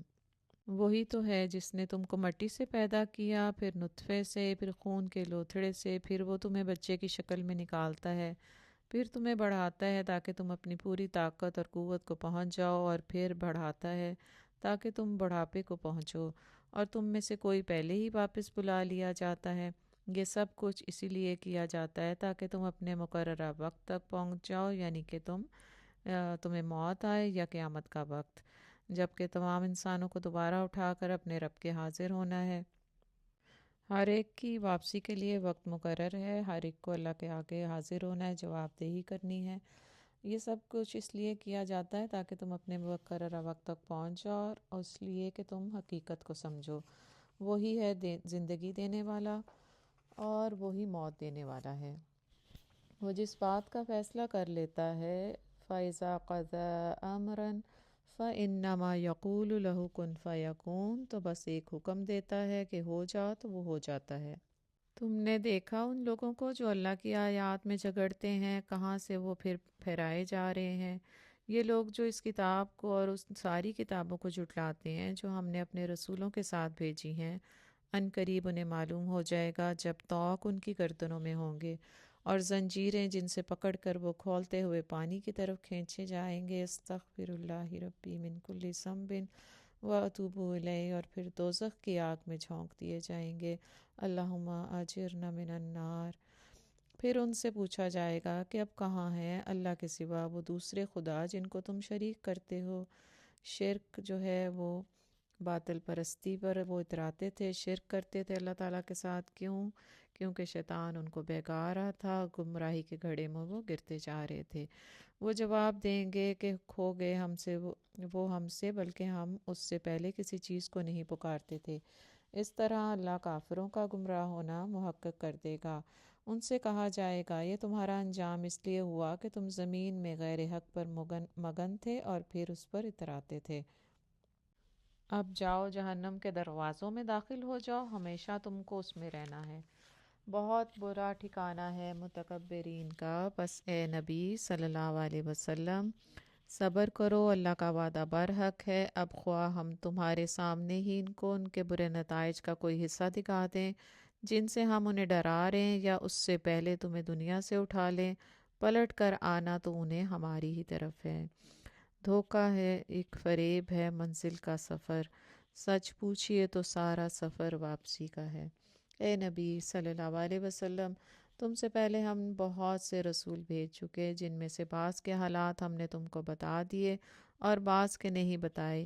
کسی رسول کی بھی یہ طاقت نہیں تھی کہ اللہ کے اذن کے بغیر خود کوئی نشانی لے آتا۔ قرآن میں 25 انبیاء کا ذکر ہے۔ پھر جب اللہ کا حکم آ گیا تو حق کے مطابق فیصلہ کر دیا گیا، اور اس وقت غلط کار لوگ خسارے میں پڑ گئے۔ کفار مکہ رسول اللہ صلی اللہ علیہ وسلم سے کہتے تھے کہ ہم آپ کو اس وقت تک خدا کا رسول نہیں مان سکتے کہ جب تک آپ ہمارا منہ مانگا معجزہ ہمیں نہیں دکھا دیں گے۔ اللہ تعالیٰ اسی بات کا جواب دے رہے ہیں کہ کسی نبی نے بھی کبھی اپنی مرضی سے کوئی معجزہ نہیں دکھایا، اور نہ کوئی نبی خود معجزہ دکھانے پر قدرت رکھتا ہے۔ معجزہ تو جب بھی کبھی کسی نبی کے ذریعے سے ظاہر ہوا تو اس وقت ظاہر ہوتا ہے جب اللہ تعالیٰ نے چاہا کہ اس کے ہاتھ سے کوئی معجزہ کسی منکر قوم کو دکھایا جائے، اور یہ کفار کے مطالبے کا اللہ تعالیٰ نے یہاں جواب دیا۔ اللہ ہی نے تمہارے لیے یہ مویشی جانور بنائے ہیں تاکہ ان میں سے تم کسی پر سوار ہو اور کسی کا گوشت کھاؤ۔ ان کے اندر تمہارے لیے اور بہت سے فائدے ہیں۔ وہ اس کام بھی آتے ہیں کہ تمہارے دلوں میں جہاں جانے کی حاجت ہو وہاں تم ان پر پہنچ سکو۔ ان پر بھی اور کشتیوں پر بھی تم سوار کیے جاتے ہو۔ اللہ اپنی یہ نشانیاں تمہیں دکھا رہا ہے، آخر تم ان کی کن کن نشانیوں کا انکار کرو گے؟ زمین پر جو جانور انسان کی خدمت کر رہے ہیں، اللہ تعالیٰ ان کا بھی ذکر کر رہے ہیں کہ گائے، بیل، بھینس، بھیڑ، بکری، اونٹ، گھوڑے، ان سب کو جو ہے اللہ تعالیٰ نے انسان کے لیے پیدا کیا ہے۔ وہ اس کا دودھ کھاتے ہیں، اس کا گوشت، دودھ پیتے ہیں، گوشت کھاتے ہیں، اس پہ سواری کرتے ہیں، یعنی کھیتی باڑی کے کام میں بھی استعمال کرتے ہیں، اور طرح طرح کے لذیذ کھانے پکاتے ہیں۔ لسی، دہی، مکھن، گھی، یہ سب ان سے حاصل ہوتا ہے۔ ان کا گوشت کھاتے ہیں، ان کی چربی کو استعمال کرتے ہیں، اور اس کے بعد جو ہے ان کی کھالوں سے بھی جو ہے وہ جوتے، کپڑے اور جیکٹیں، کیا کچھ بنتا ہے۔ ان کی کھال بھی کام آتی ہے، ان کی آنتیں اور ہڈیاں اور ان کا خون اور گوبر، ہر چیز ان کے کام آتا ہے۔ اللہ تعالیٰ انسان کے خالق ہونے کا اپنا پتہ دے رہے ہیں کہ اللہ تعالیٰ ہی یہ سب کچھ پیدا کرنے والا ہے، وہی خالق، وہی رازق، وہی مالک ہے۔ پھر کہاں سے بہہ کے جا رہے ہو؟ پھر کیا یہ زمین میں چلے پھرے نہیں ہیں کہ ان کو ان لوگوں کا انجام نظر آتا جو ان سے پہلے گزر چکے ہیں؟ وہ ان سے تعداد میں زیادہ تھے، ان سے بڑھ کر طاقتور تھے، اور زمین میں ان سے زیادہ شاندار آثار چھوڑے۔ ہم نے پیچھے پڑھا تھا کہ کیسے کیسے قومیں تھیں، عاد، سمود، اتنے اتنے محل بنائے تھے انہوں نے پہاڑوں میں، اور پھر وہ کیسے اللہ کے نافرمانی کر کے دنیا میں ہی ملیا میٹ ہو گئے، زمین میں خاک ہو گئے۔ جو کچھ کمائی انہوں نے کی تھی، آخر وہ ان کے کوئی بھی کام نہ آئی۔ جب ان کے رسول ان کے پاس بینات لے کر آئے تھے تو وہ اسی علم میں مگن رہے جو ان کے اپنے پاس تھا، پھر اسی چیز کے پھیر میں آ گئے جس کا وہ مذاق اڑاتے تھے۔ جب انہوں نے ہمارا عذاب دیکھ لیا تو پکار اٹھے کہ ہم نے مان لیا اللہ وحدہ لا شریک کو ہم انکار کرتے اللہ وحدہ لا شریک کو، اور ہم انکار کرتے ان سب معبودوں کا جنہیں ہم شریک ٹھہراتے تھے۔ مگر ہمارا عذاب دیکھ لینے کے بعد ان کا ایمان ان کے لیے کچھ بھی نافع نہیں ہوگا، کیونکہ یہی اللہ کا مقرر کردہ ضابطہ ہے جو ہمیشہ ان کے بندوں میں جاری رہا، اور اس وقت کافر لوگ خسارے میں پڑ گئے۔ ان لوگوں نے اپنے جو پیشوا تھے، جو مذہبی ان کے عالم تھے، ان کا علم کو ہی انہوں نے اپنا اصل علم سمجھا، اور انبیاء علیہ السلام جو کچھ لے کے آئے تھے، جو اللہ کی طرف سے بینات آئیں، آیات آئیں، ان سب کو انہوں نے ہیج سمجھ کر ٹھکرا دیا۔ تو اللہ تعالیٰ کہہ رہے ہیں کہ اب یہ سب کچھ دیکھنے کے بعد جب عذاب اللہ تعالیٰ نے دے دیا تو اب ان کا ایمان لانا ان کے لیے کوئی نافع نہیں۔ جب تک آدمی اللہ کے عذاب یا موت کی گرفت میں نہ آ جائے، عذاب آ جانے پر یا موت کے آثار شروع ہو جانے کے بعد ایمان لانا یا توبہ کرنا یہ اللہ کے ہاں مقبول نہیں ہے۔ اللہ تعالیٰ ہمیں خسارے سے محفوظ رکھنا، اور کفر اور شرک سے اللہ تعالیٰ اپنی پناہ میں رکھنا۔ الہی ہمیں اپنی رحمتوں اور برکتیں عطا کرنا، ہمیں ہدایت عطا کرنا۔ اللہ جو علم آپ نے ہمیں دیا اس پر ہمیں ثابت قدم رکھنا۔ ربنا لا تزغ قلوبنا بعد اذ ہدیتنا وہب لنا من لدنک رحمہ انک انت الوہاب۔ سورہ حامیم السجدہ۔ اس سورت کا نام دو لفظوں سے مرکب ہے، ایک حامیم، دوسرا السجدہ۔ مطلب یہ ہے کہ وہ سورت جس کا آغاز حامیم سے ہوتا ہے اور جس میں ایک مقام پر آیت سجدہ بھی آئی ہے۔ اس سورت کا نزول حضرت حمزہ رضی اللہ تعالیٰ عنہ کے ایمان لانے کے بعد اور حضرت عمر رضی اللہ کے ایمان لانے سے پہلے یہ سورت جو ہے نازل ہوئی۔ نبی صلی اللہ علیہ وسلم کے قدیم ترین سیرت نگار محمد بن اسحاق نے یہ قصہ نقل کیا ہے کہ ایک دفعہ قریش کے کچھ سردار مسجد حرام میں محفل جمائے بیٹھے تھے اور مسجد کے ایک دوسرے گوشے میں رسول اللہ صلی اللہ علیہ وسلم تنہا تشریف فرما تھے۔ یہ وہ زمانہ تھا جب حضرت حمزہ ایمان لا چکے تھے اور قریش کے لوگ مسلمانوں کی جمعیت میں روز بروز اضافہ دیکھ کر پریشان ہو رہے تھے۔ اس موقع پر عتبہ بن ربیعہ ابو سفیان کے خسر نے سرداران قریش سے کہا تھا کہ صاحبو، اگر آپ لوگ پسند کریں تو میں جا کر محمد صلی اللہ علیہ وسلم سے بات کروں اور ان کے سامنے کچھ تجویزیں رکھوں، شاید کہ ان میں سے وہ کسی کو مان لے اور ہم بھی اسے قبول کر لیں اور وہ ہماری مخالفت سے باز آ جائیں۔ سب حاضرین نے اسے اتفاق کیا تھا اور عتبہ اٹھ کر نبی صلی اللہ علیہ وسلم کے پاس جا بیٹھا۔ آپ صلی اللہ علیہ وسلم اس کی طرف متوجہ ہوئے تو اس نے کہا، بھتیجے، تم اپنی قوم میں اپنے نسب اور خاندان کے اعتبار سے جو حیثیت رکھتے ہو وہ تمہیں معلوم ہے، مگر تم اپنی قوم پر ایک بڑی مصیبت لے آئے ہو، تم نے جماعت میں تفرقہ ڈال دیا ہے، ساری قوم کو بے وقوف ٹھہرایا، قوم کے دین اور اس کے معبودوں کی برائی کی ہے اور ایسی باتیں کرنے لگے ہو جن کے معنی یہ ہیں کہ ہم سب کے باپ دادا کافر تھے۔ اب ذرا میری بات سنو، میں کچھ تجویزیں تمہارے سامنے رکھتا ہوں، ان پر غور کرو، شاید کہ ان میں سے کسی کو تم قبول کر لو۔ رسول اللہ صلی اللہ علیہ وسلم نے فرمایا، ابو الولید، آپ کہیں، میں سن رہا ہوں۔ اس نے کہا، بھتیجے، یہ کام جو تم نے شروع کیا ہے، اس سے اگر تمہارا مقصد مال حاصل کرنا ہے تو ہم سب مل کر تم کو اتنا مال دیں گے کہ تم ہم سے بھی زیادہ مالدار ہو جاؤ گے، اور اگر اس سے اپنی بڑائی چاہتے ہو تو ہم تمہیں اپنا سردار بنا لیتے ہیں، کسی معاملے کا فیصلہ تمہارے بغیر نہیں کریں گے، اور اگر بادشاہی چاہتے ہو تو ہم تمہیں اپنا بادشاہ بھی بنا لیتے ہیں، اور اگر تم پر کوئی جن آتا ہے یا تم خود دفع کرنے پر قادر نہیں ہو تو ہم بہترین جو طبیب ہیں ان کو بلاتے ہیں اور اپنے خرچ پر تمہارا علاج کرواتے ہیں۔ عتبہ کی یہ ساری باتیں رسول اللہ صلی اللہ علیہ وسلم خاموشی سے سنتے رہے۔ پھر آپ نے فرمایا، ابو الولید، آپ نے جو کچھ کہنا تھا کہہ چکے؟ اس نے کہا، ہاں۔ آپ نے فرمایا، اچھا، اب میری بات سنو۔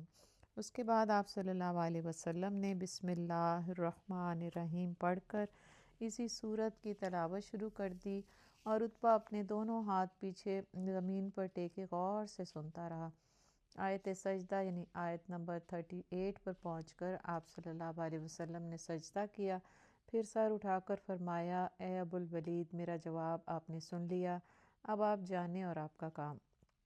عتبہ اٹھ کر سرداران قریش کی مجلس کی طرف چلے تو لوگوں نے دور سے ان کو بھانپ لیا اور کہا کہ خدا کی قسم، عتبہ کا چہرہ بدلا ہوا ہے، یہ وہ صورت نہیں ہے جسے وہ لے کر گیا تھا۔ پھر جب وہ آ کر بیٹھا تو لوگوں نے کہا کہ سناؤ، کیا بات ہوئی؟ اس نے کہا، بخدا میں نے ایسا کلام سنا کہ کبھی اس سے پہلے نہیں سنا تھا، خدا کی قسم، نہ یہ شعر ہے، نہ سحر ہے، نہ کہانت۔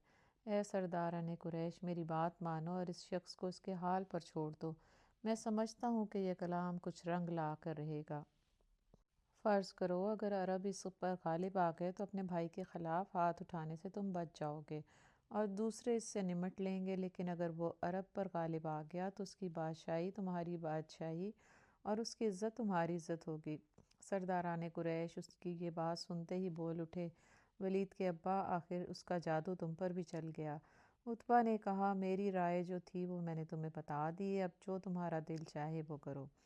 وہ کافر، وہ فاجر جو نبی صلی اللہ علیہ وسلم کو کفر پر مائل کرنے اور اسلام سے روکنے کی کوششیں کرنے آیا تھا، وہ سورہ حامیم السجدہ کے 3 رکوع سن کر کہتا ہے کہ یہ کلام تو رنگ لائے گا۔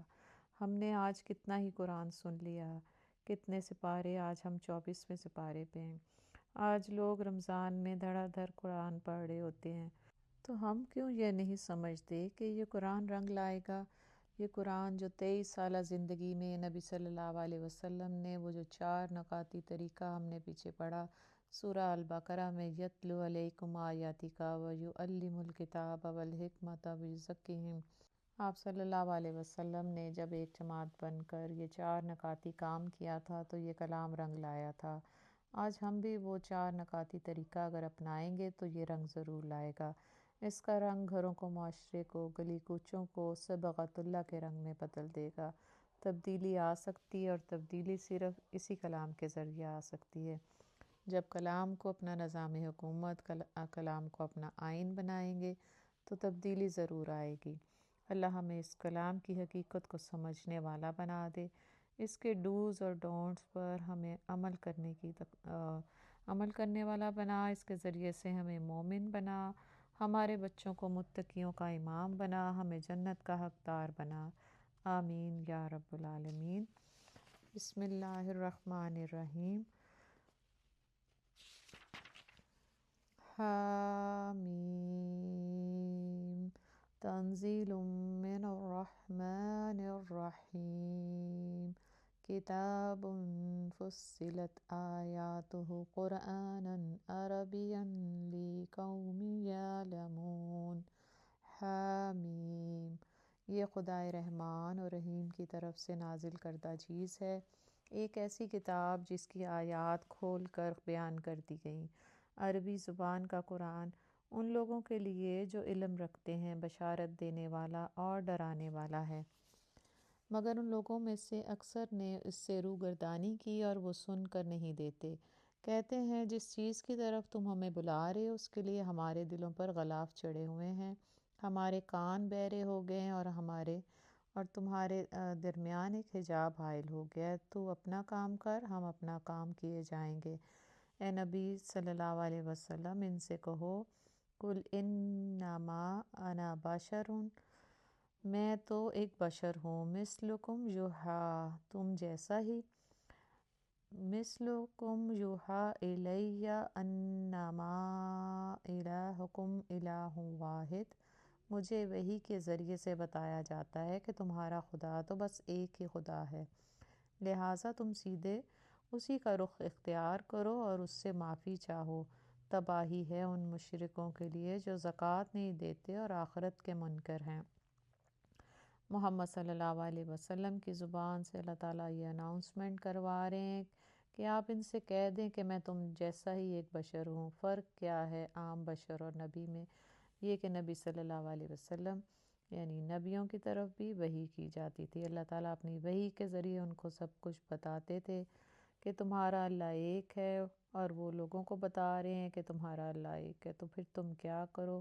اس کی طرف استقامت کرو، استغفار کرو، کسی اور کو اپنا خدا نہ بناؤ، کسی اور کی بندگی اور پرستش نہ کرو، کسی کو اپنی مدد کے لیے نہ پکارو، اور کسی کے آگے اپنا سر تسلیم نہ کرو، کسی اور کے رسم و رواج اور قانون اور ضابطے اور شریعت کو نہ اپناؤ، صرف اللہ وحدہ لا شریک کی عبادت کرو اور اس کے ساتھ کسی کو شریک نہ کرو۔ اس شرک اور کفر کی اللہ سے معافی مانگو۔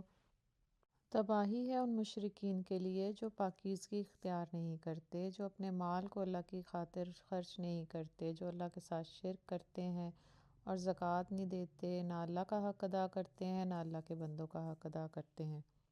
رہے وہ لوگ جنہوں نے مان لیا اور نیک اعمال کیے، ان کے لیے یقیناً ایسا اجر ہے جس کا سلسلہ کبھی ٹوٹنے والا نہیں۔ اے نبی صلی اللہ علیہ وسلم، ان سے کہو، کیا تم اس خدا سے کفر کرتے ہو اور دوسروں کو اس کا ہمسر ٹھہراتے ہو جس نے زمین کو 2 دنوں میں بنایا؟ وہی تو سارے جہان والوں کا رب ہے۔ اس نے زمین کو وجود میں لانے کے بعد اوپر سے اس پر پہاڑ جما دیے اور اس میں برکتیں رکھ دیں، اور اس کے اندر سب مانگنے والوں کے لیے ہر ایک کی طلب اور حاجت کے مطابق ٹھیک انداز سے خوراک کا سامان مہیا کیا۔ وہی تمہارا مالک، رازق، خالق ہے۔ یہ سب کام 4 دن میں ہو گئے۔ پھر وہ آسمان کی طرف متوجہ ہوا جو اس وقت محض دھواں تھا۔ اس نے آسمان اور زمین سے کہا وجود میں آ جاؤ، خواہ تم چاہو یا نہ چاہو۔ دونوں نے کہا ہم آ گئے فرما برداروں کی طرح۔ تب اس نے 2 دن کے اندر 7 آسمان بنا دیے اور ہر آسمان اس کا قانون وہی کر دیا، اور آسمان دنیا کو ہم نے چراغوں سے آراستہ کیا اور اسے خوب محفوظ کر دیا۔ یہ سب کچھ ایک زبردست علیم ہستی کا منصوبہ ہے۔ اب اگر یہ لوگ منہ موڑتے ہیں تو ان سے کہہ دو کہ میں تم کو اسی طرح کے ایک اچانک ٹوٹ پڑنے والے عذاب سے ڈراتا ہوں جیسا عاد اور سمود پر نازل ہوا تھا، جب خدا کے رسول ان کے پاس آگے اور پیچھے ہر طرف سے آئے اور انہیں سمجھایا کہ اللہ کے سوا کسی کی بندگی نہ کرو، تو انہوں نے کہا ہمارا رب چاہتا تو فرشتے بھیجتا، لہٰذا ہم اس بات کو نہیں مانتے جس کے لیے تم بھیجے گئے ہو۔ یعنی اگر اللہ کو ہمارا یہ مذہب پسند نہیں ہوتا اور وہ اس سے ہمیں باز رکھنا چاہتا تو ہمارے پاس کوئی رسول بھیجنا چاہتا تو فرشتوں کو بھیجتا۔ تم چونکہ فرشتے نہیں ہو بلکہ ہم جیسے انسان ہو، اس لیے ہم تمہاری بات کو نہیں مانیں گے۔ تم کو خدا نے بھیجا ہے اور اس غرض سے بھیجا ہے کہ ہم اپنا مذہب چھوڑ دیں، چھوڑ کر تمہارے دین پر آ جائیں جسے تم پیش کر رہے ہو۔ کفار کا یہ کہنا کہ جس چیز کے لیے تم بھیجے گئے اسے ہم نہیں مانتے، محض ایک طنز کے طور پر تھا۔ عاد کا حال یہ تھا کہ وہ زمین میں کسی حق کے بغیر بڑے بنے بیٹھے تھے اور کہنے لگے کون ہے ہم سے زیادہ زوراور۔ ان کو یہ نہ سوجا کہ جس خدا نے ان کو پیدا کیا ہے وہ ان سے زیادہ زوراور ہے۔ وہ ہماری آیات کا انکار ہی کرتے رہے۔ آخر کار ہم نے چند منحوس دنوں میں سخت طوفانی ہوا ان پر بھیج دی تاکہ انہیں دنیا کی زندگی میں ذلت اور رسوائی کے عذاب کا مزہ چکھا دیں۔ دن منحوس نہیں ہوتے، اصل میں اس قوم کے اپنے رویے جو تھے وہ بدشگونی کا ذریعہ بن گئے تھے، اور آخرت کا عذاب تو اس سے بھی زیادہ رسوا کن ہے، وہاں کوئی ان کی مدد کرنے والا نہیں۔ رہے سمود تو ان کے سامنے ہم نے راہ راست پیش کی، مگر انہوں نے راستہ دیکھنے کی بجائے اندھا بننا پسند کیا۔ آخر ان کے کرتوتوں کی بدولت ذلت کا عذاب ان پر ٹوٹ پڑا اور ہم نے ان لوگوں کو بچا لیا جو ایمان لائے تھے اور گمراہی اور بدعملی سے پرہیز کرتے تھے۔ اور ذرا اس وقت کا خیال کرو جب اللہ کے دشمن دوزخ کی طرف جانے کے لیے گھیر لائے جائیں گے، ان کے اگلوں کو پچھلوں کے آنے تک روک رکھا جائے گا۔ پھر جب سب وہاں پہنچ جائیں گے تو ان کے کان اور ان کے آنکھیں اور ان کے جسم کی کھالیں ان پر گواہی دیں گی کہ وہ دنیا میں کیا کچھ کرتے رہے۔ وہ اپنے جسم کی کھالوں سے کہیں گے تم نے ہمارے خلاف کیوں گواہی دی؟ وہ جواب دیں گے ہمیں اسی خدا نے گویائی دی ہے جس نے ہر چیز کو گویا کیا۔ اس نے تم کو پہلی مرتبہ پیدا کیا تھا اور اب اسی کی طرف تم واپس لائے جا رہے ہو۔ تم دنیا میں جرائم کرتے وقت جب چھپتے تھے تو تمہیں یہ خیال نہیں تھا کہ کبھی تمہارے اپنے کان اور تمہاری آنکھیں اور تمہارے جسم کی کھالیں تم پر گواہی دیں گی، بلکہ تم نے تو یہ سمجھ لیا کہ یہ تمہارے بہت سے اعمال کی اللہ کو خبر ہی نہیں ہوگی۔ تمہارا یہی گمان جو تم نے اپنے رب کے ساتھ کیا تھا تمہیں لے ڈوبا، اور اسی کی بدولت تم خسارے میں پڑ گئے۔ تو اس سے معلوم ہوا کہ صرف انسان کے اپنے اعضائے جسم جو ہیں وہ قیامت کے روز گواہی نہیں دیں گے، بلکہ ہر وہ چیز بول اٹھے گی جس کے سامنے انسان نے کسی فعل کا ارتکاب کیا ہوگا۔ اور اللہ تعالیٰ نے سورہ الجلال میں بھی فرمایا وَأُخْرِجَتِ الْأَرْضُ أَثْقَالَهَا وَقَالَ الْإِنسَانُ مَا لَهَا يَوْمَئِذٍ تُحَدِّثُ أَخْبَارَهَا بِأَنَّ رَبَّكَ أَوْحَىٰ لَهَا۔ زمین وہ سارے بوجھ نکال پھینکے گی جو ان کے اندر بھرے ہوئے تھے، اور انسان کہے گا کہ اسے کیا ہو گیا۔ اس روز زمین اپنی ساری سرگشت سنا دے گی، یعنی جو جو کچھ انسان نے اس کی پیٹھ پر کیا ہے اس کی ساری داستان بیان کر دے گی، کیونکہ تیرا رب اسے بیان کرنے کا حکم دے چکا۔ حضرت حسن بصری رحمۃ اللہ نے اس آیت کی تشریح میں فرمایا کہ ہر آدمی کا رویہ اس گمان کے لحاظ سے ہوتا ہے، یعنی جو وہ گمان کرتا ہے اپنے رب کے متعلق۔ مومن صالح کا رویہ اس لیے درست ہوتا ہے کہ وہ اپنے رب کے بارے میں صحیح گمان رکھتا ہے، اور کافر اور منافق اور فاسق اور ظالم کا رویہ اس کے لیے غلط ہوتا ہے کہ اپنے رب کے بارے میں اس کا غلط گمان ہوتا ہے۔ اور نبی صلی اللہ علیہ وسلم کی ایک بڑی جامع اور مختصر حدیث میں بھی آپ نے فرمایا کہ تمہارا رب کہتا ہے کہ میں اس کے گمان کے ساتھ ہوتا ہوں جو میرا بندہ مجھ سے رکھتا ہے۔ فَأَن يَصْبِرُوا فَالنَّارُ، اس حالت میں وہ صبر کریں یا نہ کریں، فَالنَّارُ مَثْوًى لَهُمْ، تو آگ ہی ان کا ٹھکانہ ہوگی، اور اگر رجوع کا موقع چاہیں گے تو کوئی موقع انہیں نہیں دیا جائے گا۔ ہم نے ان پر ایسے ساتھی مسلط کر دیے ہیں جو انہیں آگے اور پیچھے ہر چیز جو ہے ان کے لیے خوشنما بنا کر دکھاتے ہیں۔ یہ کون ہے؟ یہ شیطان ہے۔ آخر کار ان پر بھی وہی فیصلہ عذاب چسپاں کر رہا ہو، آخر کار ان پر بھی وہی فیصلہ عذاب چسپاں ہو کر رہا جو ان سے پہلے گزرے ہوئے جنوں اور انسانوں کے گروہوں پر چسپاں ہو چکا تھا۔ یقیناً وہ خسارے میں رہ جانے والے تھے۔ اللہم اجرنا من النار۔ وقال الذین کفروا، اور منکرین حق کہتے ہیں، لا تسمعوا لہذا القرآن، اس قرآن کو ہرگز نہ سنو، اور جب یہ سنایا جائے تو اس میں خلل ڈالو، شاید کہ تم اس طرح غالب آ جاؤ۔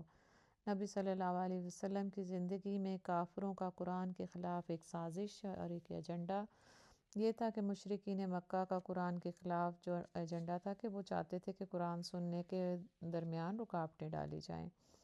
تو وہ آپس میں کہتے تھے کہ جب بھی کوئی قرآن کہیں پڑھا جا رہا ہے تو اس میں رکاوٹ ڈالو تاکہ یہ ہم پر غالب نہ آ جائیں، اور ان کا یہ خیال تھا کہ اگر وہ اس کا معجزانہ کلام کو سنتے رہیں گے تو یہ غالب آ جائے گا۔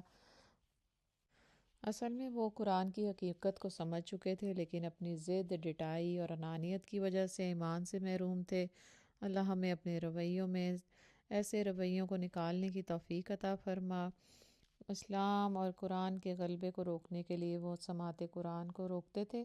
نضر بن حارث کی سرگرمیاں ہم نے سورہ لقمان میں پڑھ لی ہیں کہ انہوں نے جب کہا کہ یہ کہہ دو کہ یہ ساحر ہے یا جادوگر ہے، تو اس نے کہا تھا کہ نہیں، یہ تمہارے بس کی بات نہیں ہے، میں جا کر سناؤں گا۔ اور وہ رستم اور اسفندیار کے قصے سیکھ کر آیا تھا، پھر لونڈیاں اس نے مسلط کر دی تھیں، اور شعلہ بیان تھا، لوگوں کو کھڑا ہو کے شعر و شاعری سناتا تھا اور کہا کرتا تھا کہ صحابہ کرام کو قرآن کی تلاوت سے روکو۔ حضرت عبداللہ بن مسعود نے جب سورہ رحمان سنائی تھی حرم کے صحن میں تو وہ ان کو پیٹا تھا۔ حضرت ابو بکر صدیق رضی اللہ تعالیٰ عنہ، انہوں نے اپنے گھر کے صحن میں ایک چھوٹی سی مسجد بنا لی تھی، اور یہ وہ حصہ تھا جس سے باہر سڑک جو ہے وہ گزرتی تھی، وہاں کھڑے ہو کر یہ اپنی نماز اپنے قیام میں تلاوت کرتے تھے۔ اب صدیق اکبر ہیں اور اللہ کا کلام پڑھ رہے ہیں، اور لوگوں کے کانوں میں جو ہے وہ آواز بھی پڑتی تھی، اور کتنی تاثیر تھی ان کی لب و لہجے میں قرآن میں۔ مشرکین مکہ حضرت ابو بکر صدیق کے پاس آئے تھے اور ان کو نماز میں تلاوت قرآن سے روکا تھا، اور کہا تھا کہ تم باز آ جاؤ، اگر تم نے یہ کرنا ہے تو ہماری بستی کو چھوڑ جاؤ۔ حضرت ابو بکر نے بڑی شجاعت بہادری سے پوچھا تھا کہ میں تو اپنے گھر کے صحن میں قرآن پڑھتا ہوں، تو تمہیں اس سے کیا مسئلہ ہے؟ مشرکین مکہ نے کہا، جب تم قرآن پڑھتے ہو تو ہماری عورتوں اور بچوں کے دل بدلتے ہیں۔ وہ اس کلام کی سحر انگیز تاثیر کو سمجھ گئے تھے۔ اللہ ہمیں بھی سمجھنے اور سمجھانے والا بنا دے۔ ہر دور میں قرآن کی تعلیم اور سماعت اور قرآن کو روکنے کے لیے کافروں نے ڈانٹ ڈالی۔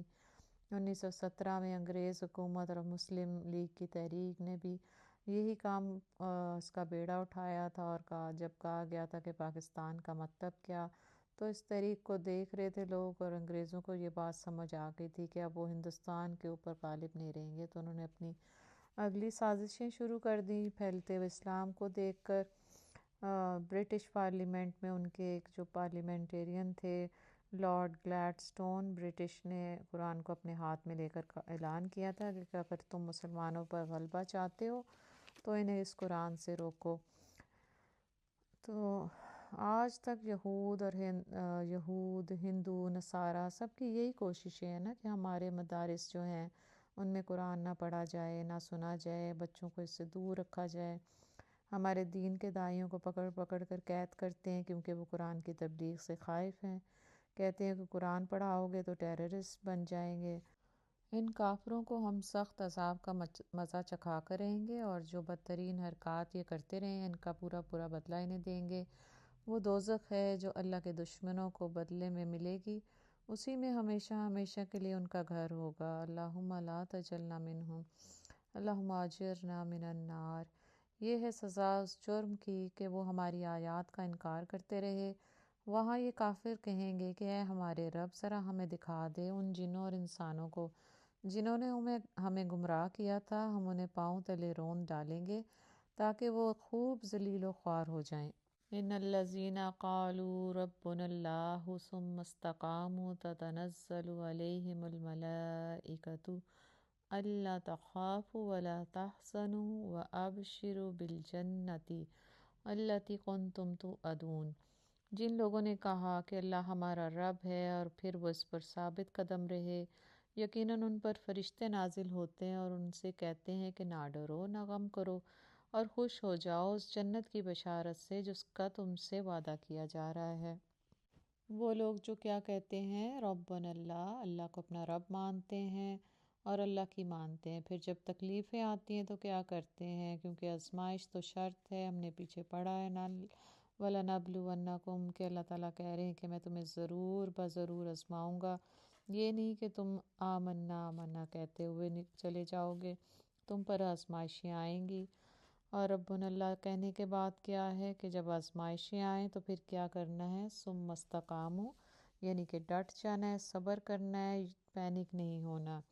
اس کے بعد اللہ فرما رہے ہیں تتنزل علیہم کہ اللہ کے فرشتے ان پر اتریں گے اور وہ کیا کہیں گے، الا تخافوا، تو اللہ کے قرآن کے راستے پر چل رہے ہیں، اللہ کو مان کر چل رہے ہیں، اللہ کی مان رہے ہیں، تو تجھے لوگ ڈرا رہے ہیں تو اللہ کہہ رہے ہیں کہ آپ غم نہ کریں، تیرے حکمران، تیرا معاشرہ، تیری بستی، تیری برادری اگر تجھے تنگ کر رہی ہے تو اللہ فرما رہے ہیں کہ غم نہ کرو، خوف نہ کھاؤ، فلا تحزنوا، تجھے دکھ دے رہے ہیں تو اس کے راستے پر، اللہ کے راستے پر تم چل رہے ہو، تمہارے اپنوں نے تمہیں چھوڑ دیا، تمہارے بھائی بہنوں نے تمہیں نکو بنا کر رکھ دیا، تمہاری برادری جو ہے وہ تمہیں تنقید کا نشانہ بنا رہی ہے، تمہارا مذاق اڑا رہی ہے، تو اللہ فرما رہے ہیں کہ غم نہ کرو۔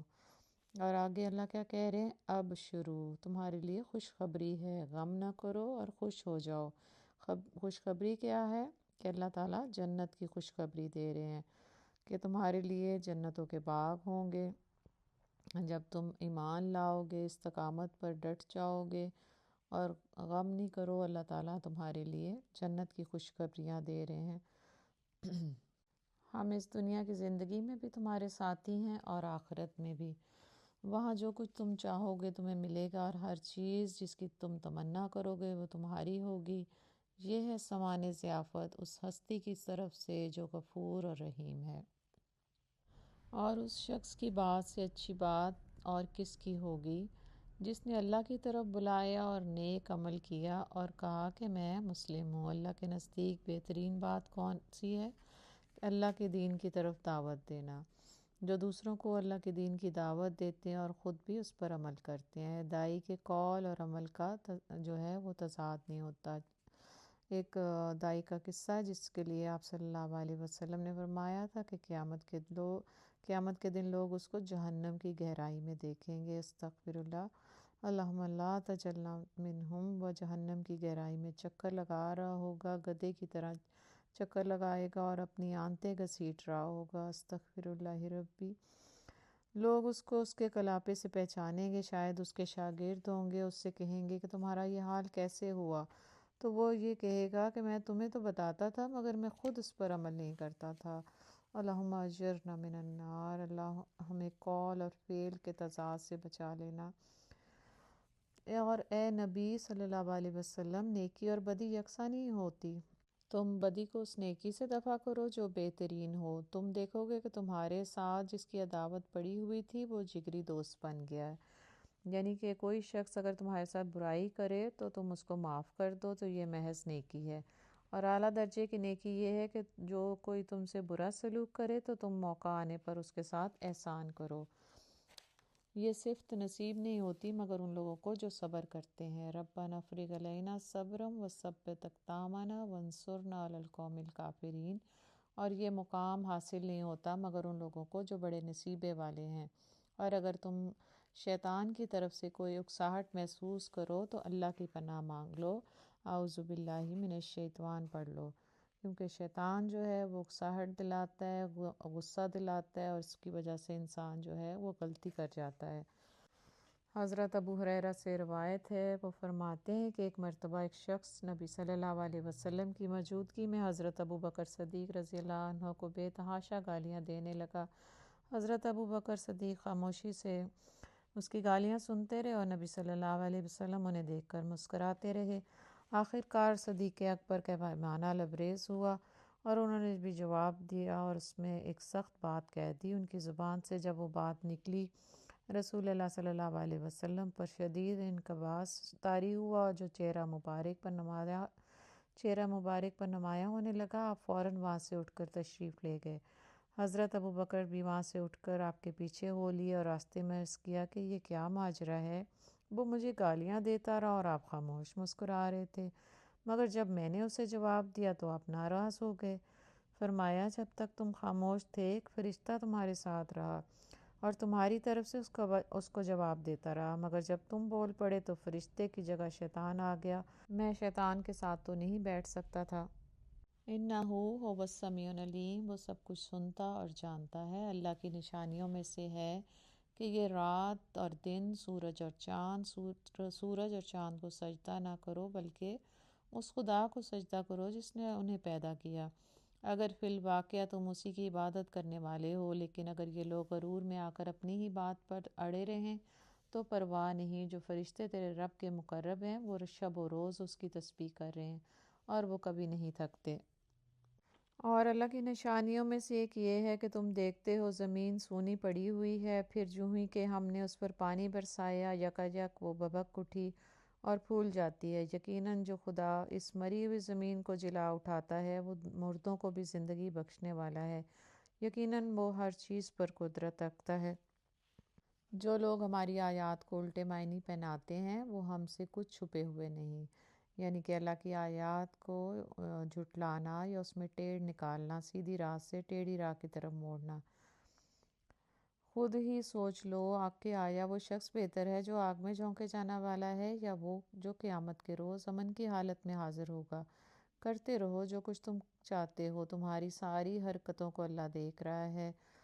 اور یہ وہ لوگ ہیں جن کے سامنے کلام نصیحت آیا تو انہوں نے اسے ماننے سے انکار کر دیا، مگر حقیقت یہ ہے کہ ایک زبردست کتاب ہے۔ باطل نہ سامنے سے اس پر آ سکتا ہے نہ پیچھے سے، یہ ایک حکیم اور حمید کی نازل کردہ چیز ہے۔ اے نبی صلی اللہ علیہ وسلم، تم سے جو کچھ کہا جا رہا ہے اس میں کوئی چیز بھی ایسی نہیں جو تم سے پہلے گزرے ہوئے رسولوں سے نہ کہی جا چکی ہو۔ بے شک تمہارا رب بڑا درگزر کرنے والا اور اس کے ساتھ بڑی دردناک سزا دینے والا بھی ہے۔ اگر ہم اس کو اجمی قرآن بنا کر بھیجتے تو لوگ کہتے کہ کیوں نہ اس کی آیات کو کھول کر بیان کی جائے۔ کیا عجیب بات ہے کہ کلام اجمی ہے اور خطاب عربی۔ ان سے کہو یہ قرآن ایمان لانے والوں کے لیے تو ہدایت اور شفا ہے، مگر جو لوگ ایمان نہیں لاتے ان کے لیے یہ کانوں کی ڈاٹ اور آنکھوں کی پٹی ہے۔ ان کا حال تو یہ ہے کہ جیسے ان کو دور سے پکارا جا رہا ہو۔ اس سے پہلے ہم نے موسیٰ کو کتاب دی تھی اور اس کے معاملے میں بھی یہی اختلاف ہوا تھا، یعنی کچھ لوگوں نے اسے مانا تھا اور کچھ نے مخالفت ہی کی تھی۔ اگر تیرے رب نے پہلے ہی ایک بات طے نہ کر دی ہوتی تو ان اختلاف کرنے والوں کے درمیان فیصلہ چکا دیا جاتا، اور حقیقت یہ ہے کہ یہ لوگ اس کی طرف سے سخت اضطراب انگیز شک میں پڑے ہوئے ہیں۔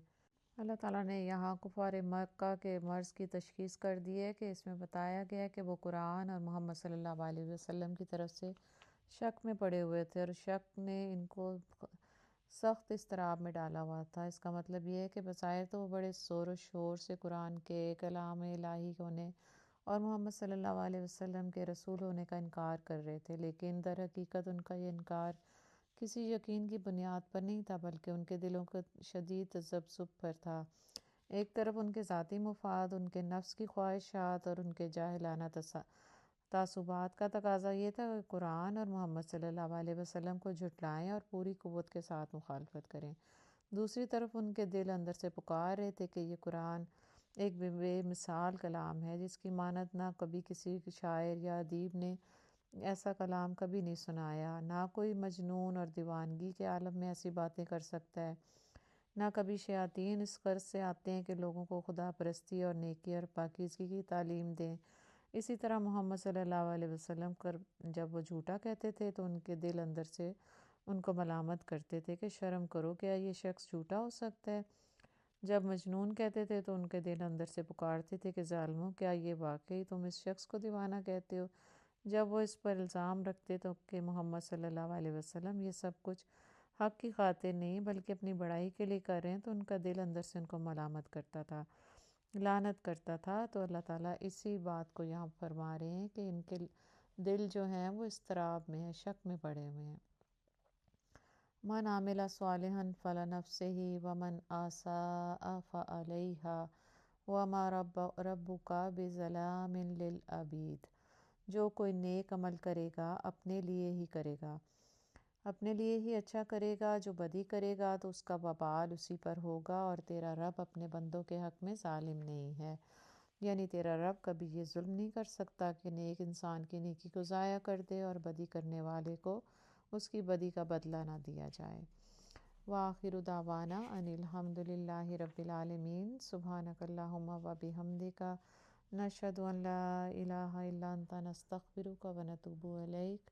سبحان ربک رب العزت عما یصفون والسلام علی المرسلین والحمد للہ رب العالمین۔ السلام علیکم ورحمۃ اللہ وبرکاتہ۔